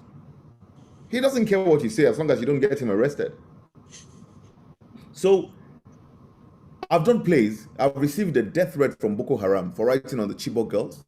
I was followed by the government of Nigeria, clandestinely, to Uganda when we presented the Chibok girls there, and we found the fellows who were doing this. It is because I am not working to the tune of the government or whatever. We will tell our stories. If you can't give me money, I'll move on. If you can't support me, I'll move on to ask for money from other people. When a friend in a bank got his boss to write a small check for. A friend in a bank got his bosses to write a small check for me once when we were going to Edinburgh the first time. Yeah, but we were playing football together, and I stopped him at the football field and said, you know, you could give us something, you know, you could support this. We're going abroad and, you know, it's going to be good for you. And he said, okay. And he got us, we just wrote some letter, you know. I don't know how he did it. And they got us to wear their T-shirts and take a photograph of the banner in Scotland. That was all of it. That's all we had to do. So no one's going to ask me, if you tell me I write things that are political. It's the way it has. I don't know. You come out of Africa, you begin to write political things. That's just the way it is. It's our situation. You know, we don't tell a lot of love stories. Again, similar to Northern Ireland. Yeah. Play that wasn't about the conflict at some point. You know, we don't do a lot of love, and you know, we talk about matters, things that matter to us. You know, so yeah. So we did this play. We did what we had to do, but the bank wasn't particularly interested in the content. You know, it wasn't particularly. But what I did was use a friend I'd known since maybe before that, maybe some 15 years prior to when we traveled then. You know, so that's the network I'm saying. Those people can't. Yeah. Oh, I was just going to say, so it sounds like what you're saying is the best way to avoid having to dance to the tune of a particular funding body, say, you know, the organizations who say, we'll let you come to Europe if you have this kind of dancing as against that kind of dancing, is to approach people from the private sector who may not necessarily have anywhere near the same level of criteria and agendas attached. They're probably not particularly, they like what you do, and they think, okay, we'll support this, and this person will elevate our profile. You know, so it's not about, you know, what is this story about? Why I know that people were uncomfortable with me writing about the Chibok girls. You know, I saw it visibly. I was woken by a guy I would have cast for the role of someone threatening me, who told me, you are going to die. You know. Did you say, that was a great audition, can I hire you to play the thug in my next play? He said it in Arabic. And then, you know, I was like fuzzy from sleep, and I asked him what he'd said, and he repeated it in English for me. And he sounded like he meant it. You know? So we don't ask for funds from from the government. If we did that, we'd be an arts cultural center. We'd be dancing for presidents, and when they come visiting Nigeria, you know, and doing what they call cultural dances. That's not what we do. That's not what we do. There are people who support me. We have my company has the personal support of our Nobel laureate, and I know that we would lose a certain kind of support, a certain kind of backing, if we allowed ourselves to be muzzled. Well, and having prestigious people with international awards like Nobel Prizes is a very advantageous thing. I mean, Max would be able to tell you about people who are similarly been nominated who've been patrons of the Playhouse, such as Seamus Heaney and Brian Friel and John Hume and so on. There's a question from Dominic, which unfortunately we weren't able to hear him when he was speaking before. So question for us, for those of us in the academies, are there fundraising platforms tailored to arts in Nigerian universities? So I guess this is for Jerry and Wole more than anybody else, but I guess Wole, maybe to start with, have you ever worked with anybody based at a university? Have you ever found any kind of funding possible through that? No. I've had universities send their students for internships with me, with my company. You know, I've had quite a number of them, premier universities, but there's no funding there. There's no funding there. You don't get anything for allowing the students in. If you can, you pay some kind of salary to them, but no one funds you. No one gives anything to do the arts in Nigeria. It doesn't happen. No, there's nothing. It's alien to us. You know, it's alien to us to receive funding from any source. Yeah. Any source. Well, often people they look at who surround them and they say, you know, support us. No government's going to look at you and say, you know, this is fine.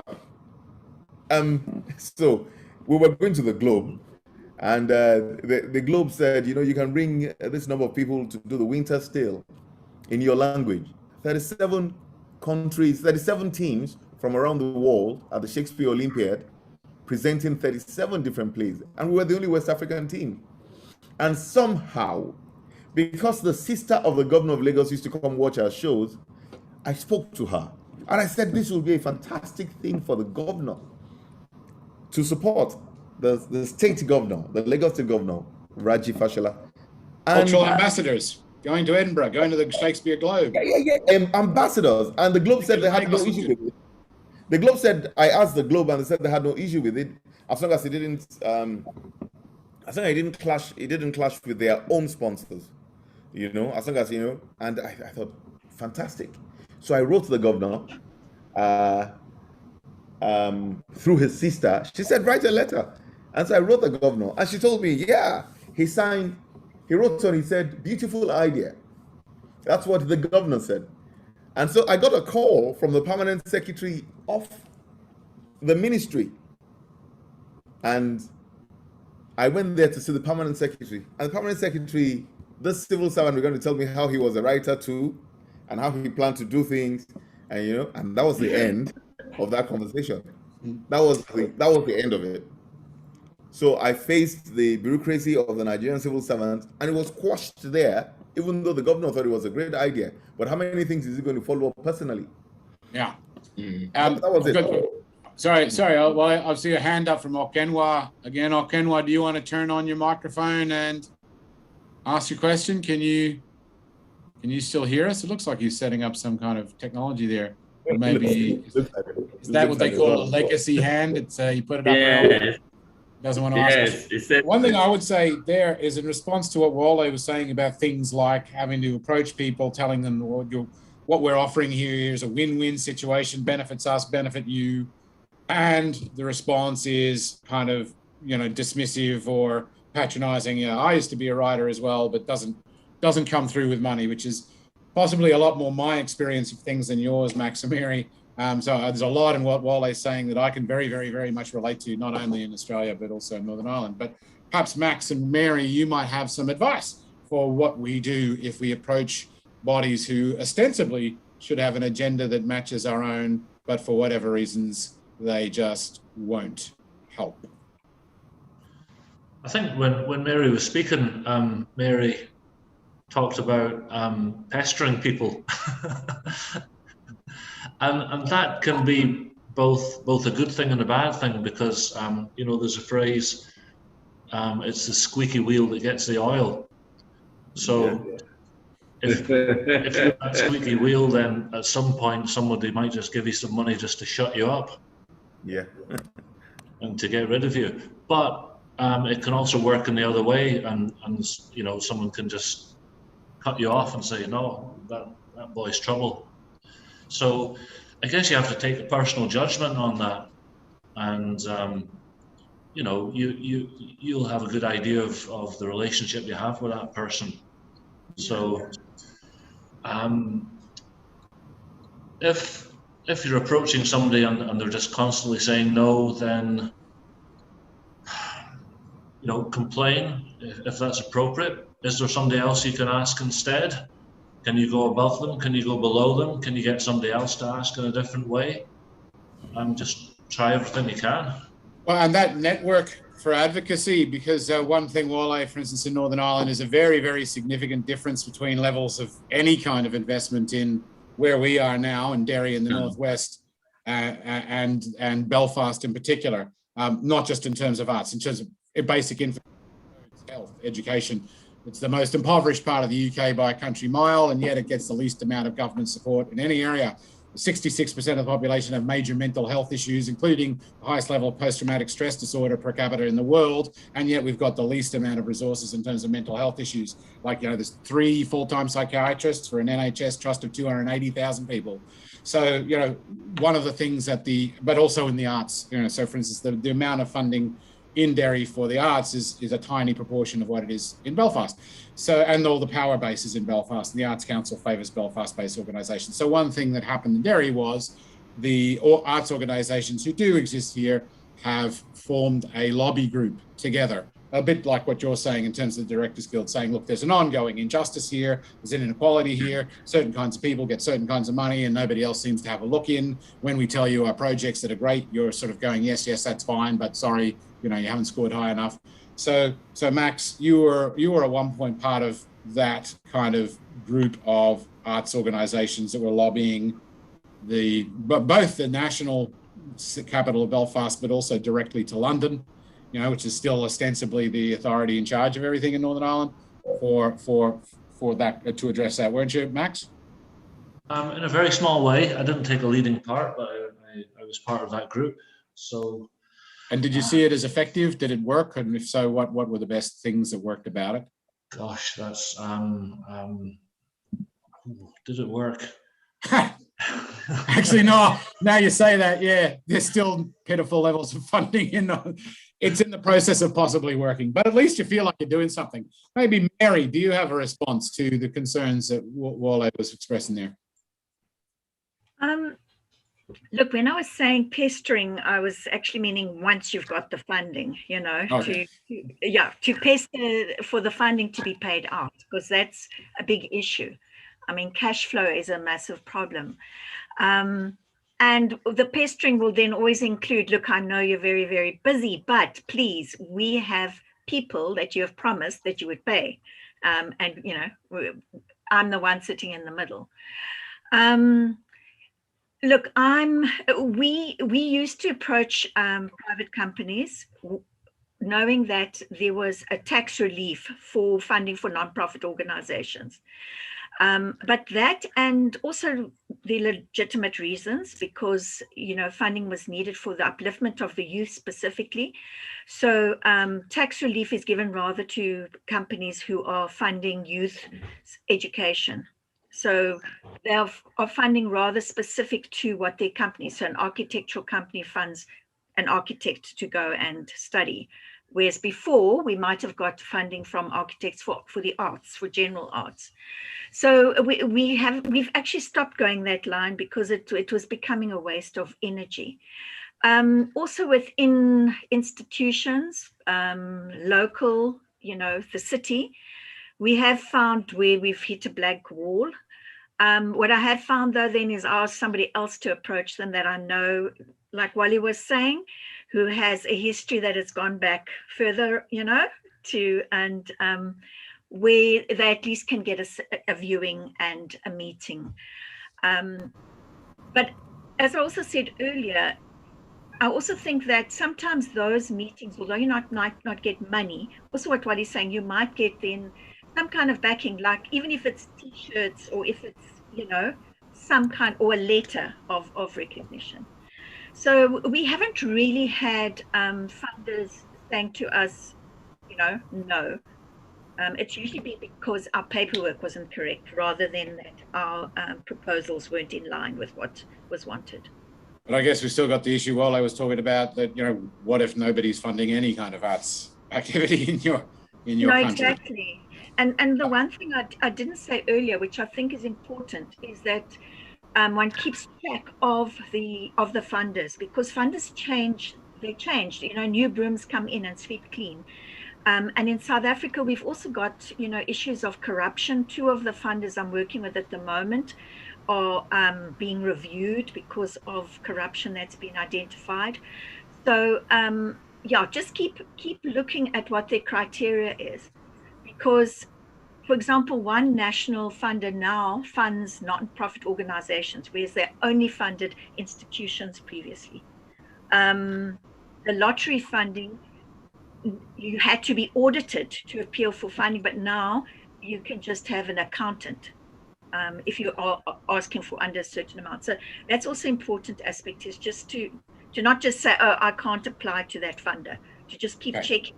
Yeah. Keep checking. They might change policies, they might change personnel, they might change criteria. Exactly. Fantastic. Jerry, you've pointed out we have to wind up. Yes, I was saying that, there are situations where you seem to have crossed the T's and dot the I's, and at the end of the day, you still don't get the funding. Max mentioned earlier on about projects and proposals he put in and they failed. I don't know what kind of feedback he got as to the reason why those proposals failed, but that might not, matter so much here. Or if you bring it back home, like I have said earlier on, and I think goes back to the question Gertrude tried to ask, and take from my experience, from here, I have had a situation where I put in a proposal. I am not assessing myself here, but at the end of the day, when the funding was granted, I saw the organization who received the funding. The truth of it is this is a confession. This is a young man I said to who was not interested in putting in the first place. And I said, no, just put in. We are both operate here in Abuja. And I was involved, myself and another applicant, sat with him, we worked out the proposal and he submitted the proposal. And then he got it at the expense of the 2 of us who helped, to put his proposal together. I hope I can still be heard. Yeah, we heard. It's looking blank here. At the expense of the 2 of us who helped him who encouraged him and helped him put the proposal together. So it goes on to say, maybe in this part of the world, maybe everywhere else, that look, there are other things the funders look at. Unfortunately, this young man and his company could not deliver on the project, and he had to flee Abuja to Oga Wole's base in Lagos. I mean, but that caused a lot of problem, for the rest of us, such that when you put up, and this is an international organization I'm talking about here, only to discover later, like George was trying to ask, the only reason he got it was because he agreed to return part of the money. Okay. So it's not part of the money. So these kind of issues, and I think the network threw me out. So I didn't know what was Wole's response to that question from Gertrude about what do you do when you have to give favor. He started by saying, in the first place, the people he approached are not the kind of people who want a favor back. But yeah.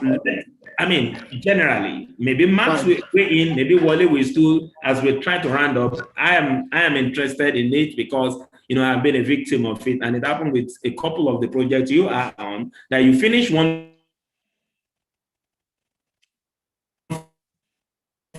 You're out again, Jerry. Yes. All right, you're back. So I just cut out on you there, Jerry. Yes, Uncle. So was there a question for Max? Or Wole still? Oh, Wole still. And the question is, short and sweet. Yeah, I think I understand Jerry's question. Okay. He didn't hear my response to Gertrude's question about what you do when the person who gives the goal attempts to make the rules. Yeah. How do you answer back? Yes, it's on our side. There are people who say, if we give you a certain amount of money, you have to pay back a certain part of it to us. Being this, I think there was a time the British Council was it South Africa somewhere, was accused of, no, it wasn't British Council. Maybe the Red Cross, one of those bodies, they were accused of asking for favors, certain kinds of favors from those that were helping. Oxfam, they were accused of. Yes, that's what the gatekeepers do. I suppose absolute power really does, corrupt absolutely. I do not, and this is for Jerry. This is for Jerry. I'm very careful about who I ask money from. I'm careful about who I ask money from. Often I ask people who look at me and are amused that I decided to enter the arts and go for feast and famine territory instead of a more, in quotes, legitimate form of work. Could have been a lawyer. Could have been a lawyer. I ask people like that who think he's crazy. Let's just. That's what my mother's been saying to me for the last 30 years. Why didn't you become a lawyer? They look at each other and think, and sometimes, when they have children who are interested in things like this, they look at their children and say, well, I have a crazy friend like you. Tell their kids, I have a crazy friend like you. Let him speak to you. But the support in matters like that. When we went to the Globe and we sought for money, when the Globe allowed us to ask for sponsorship, a certain state government said, and I don't know if Jerry heard about this, there was a blowback from this one. A certain state government said they'd give me the equivalent of what the Globe was given. And I thought, fantastic. And I told my cast, because it wasn't a secret. I told them, I said, we're going to receive, the Globe is giving this amount. The 14 of us going to the Globe from Nigeria. We have extra money, and then the clause came, the extra part, and they said, you are going to add 14 people to your cast of 14. Yeah. For a sum of money. This was how it went. Now, I balked at that. I was like 14 people, because in the contract of the Globe, I was showing my supposed investors, this is what the Globe said, we can bring whatever amount as long as we can sponsor them, whatever number of people, as long as we can sponsor them and all that. So they said you add 14 people to your 14, I thought 28 people to go to the Globe. Was it 14 specific people that they wanted you to bring? We're going to bring them from their Arts Council. 10 artists. And that's very familiar as well. Yeah, that's very familiar as well. But those guys from the Arts Council would have been people they selected. Yeah. These were potential citizens of the United Kingdom. I knew that. I knew that. And it was a sizable amount of money. But I refused. The only review we got that was negative, and we had professors of Shakespeare in Europe and other places who scrutinized this play at the Globe. The only review we got were from the friends of those people. The only negative review. It was a 3-page review of that play in one of our most important newspapers, The Guardian, Jerry. Yeah. The Guardian. German had to settle it, because I asked German. German is a very important arts person. I asked German, how could you have allowed this in your paper? And German said, I said, how could you have allowed this? They came after me with all they had because I refused. So you can say no to those people. You don't make the arts is supposed to be liberal, but I have made strong enemies. I know that. It doesn't worry me. I've made enemies from the government. I've made enemies from other artists. But the world is, life's too short for that kind of. A colleague of mine who was a director, writer, actor, as well as an academic, did a lot of research on cultural fields of production using the term from Pierre Bourdieu. And one of the things that characterizes cultural fields of production, particularly in the arts, is while we talk about how everybody helps each other, everybody's in this together, we have shared agendas, we have shared perspectives, we all want to make a positive difference in the world, we're often in denial of the fact that it's absolutely cutthroat, often quite corrupt, very, very much entrenches prejudice, very, very much based in class-based and ethnic-based and national-based kind of ideas of what is good and what is bad, etc. So what we're getting into here is how the field of cultural production can be something that says it's all about universal good for everyone in the world, but in fact, often it becomes a means of people building personal empires. On which note, which is slightly kind of discouraging, but then again, if we build strong networks, we can stand up to the powers that be. Would we like to do anything like this again? And if so, about what? Jerry, you had a suggestion. Yes, can you hear me? Okay, yeah. I have a suggestion because I was in a conversation with Mark Russell of recent and would want an opportunity actually to talk to Nigerians. We were on the Atelier, the Festival Academy program, which he anchored. He was one of the special guests at that. And by the way, Mark Russell is the artistic director of the Under the Radar Festival, which happens every January. Sorry, Jerry. New York. Okay. Under the Radar Festival. Yeah. Under the Radar Festival. So I have mentioned to him, he has requested an opportunity that he is willing to be part of, one of these sessions. So I am thinking that we should take that for the next session. It's going to be a general conversation with him to introduce the Under the Radar Festival for the benefit of those in Africa. It was particular about Nigeria, but we open it up to the rest of the world as we have been doing. For him to tell us,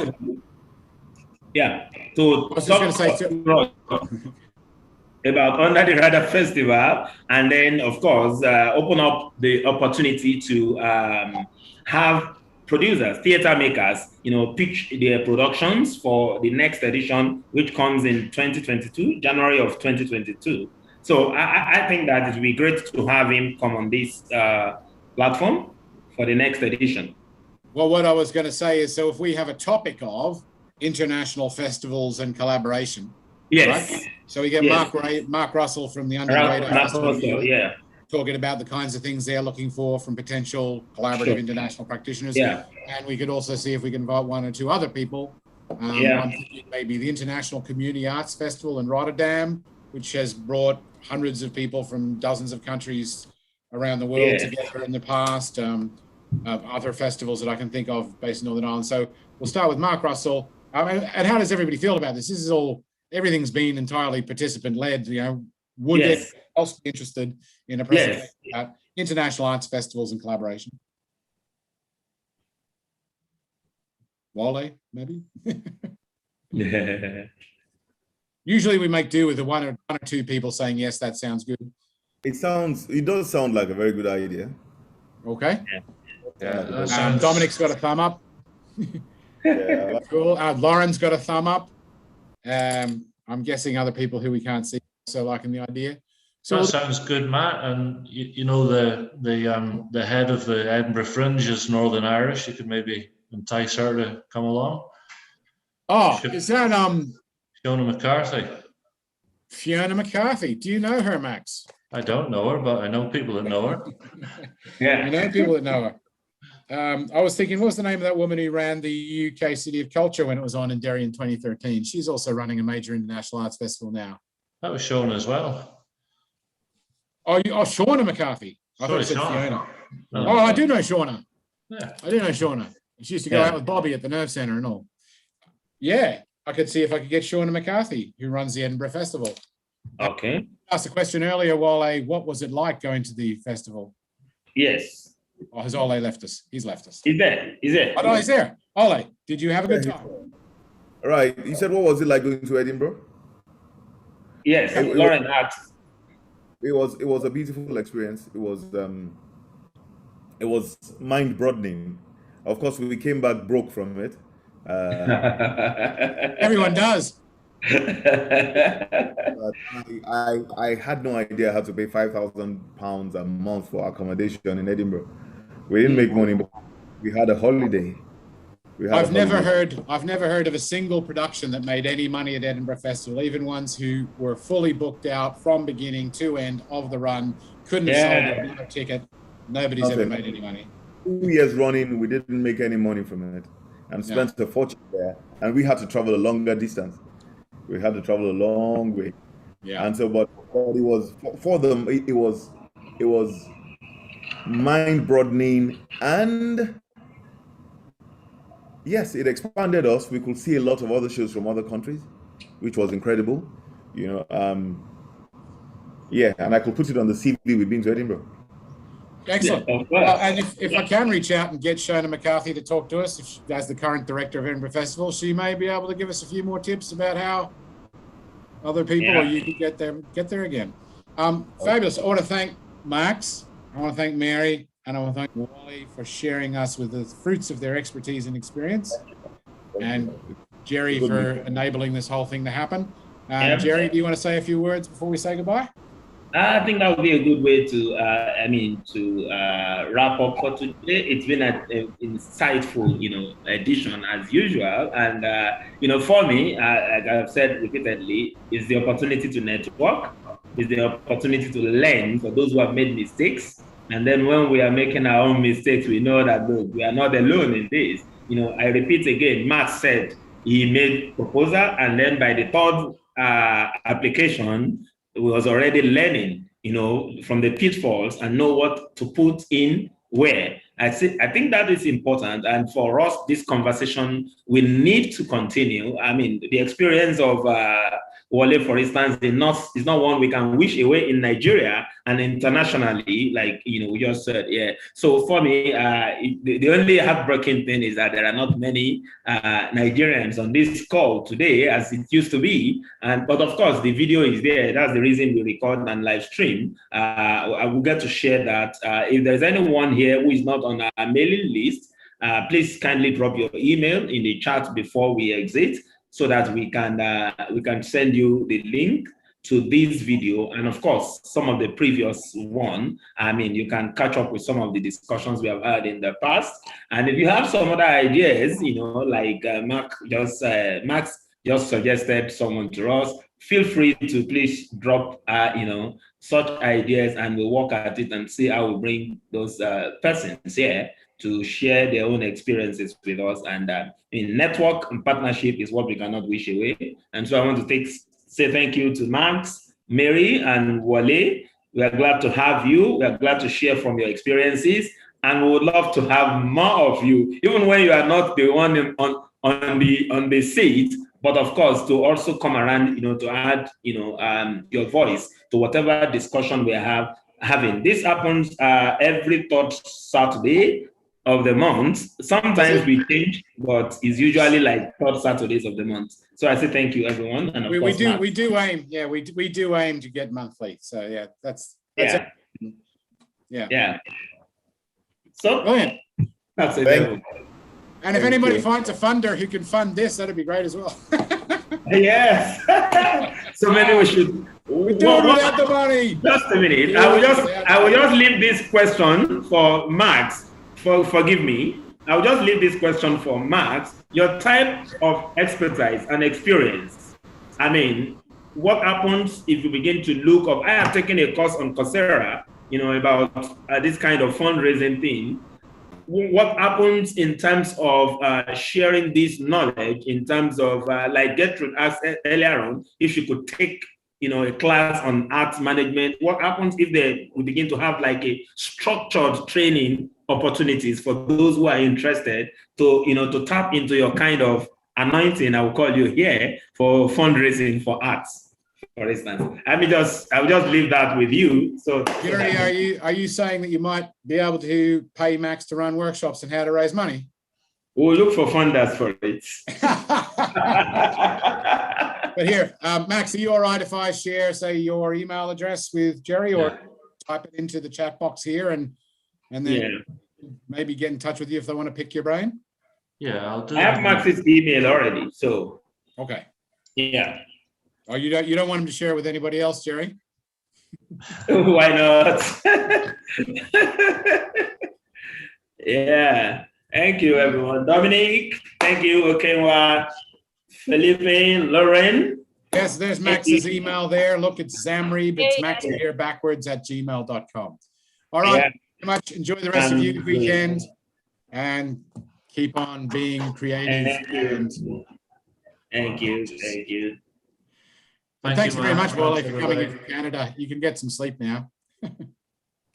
Thank you. Thank you very much. Chat to you soon, Jerry. Yeah, catch you soon. Bye, everyone. Cheers, Lauren. Cheers, Max. Stay safe. Yeah, Bye. stay Cheers, safe. Matt. Thank you. Thank you very much.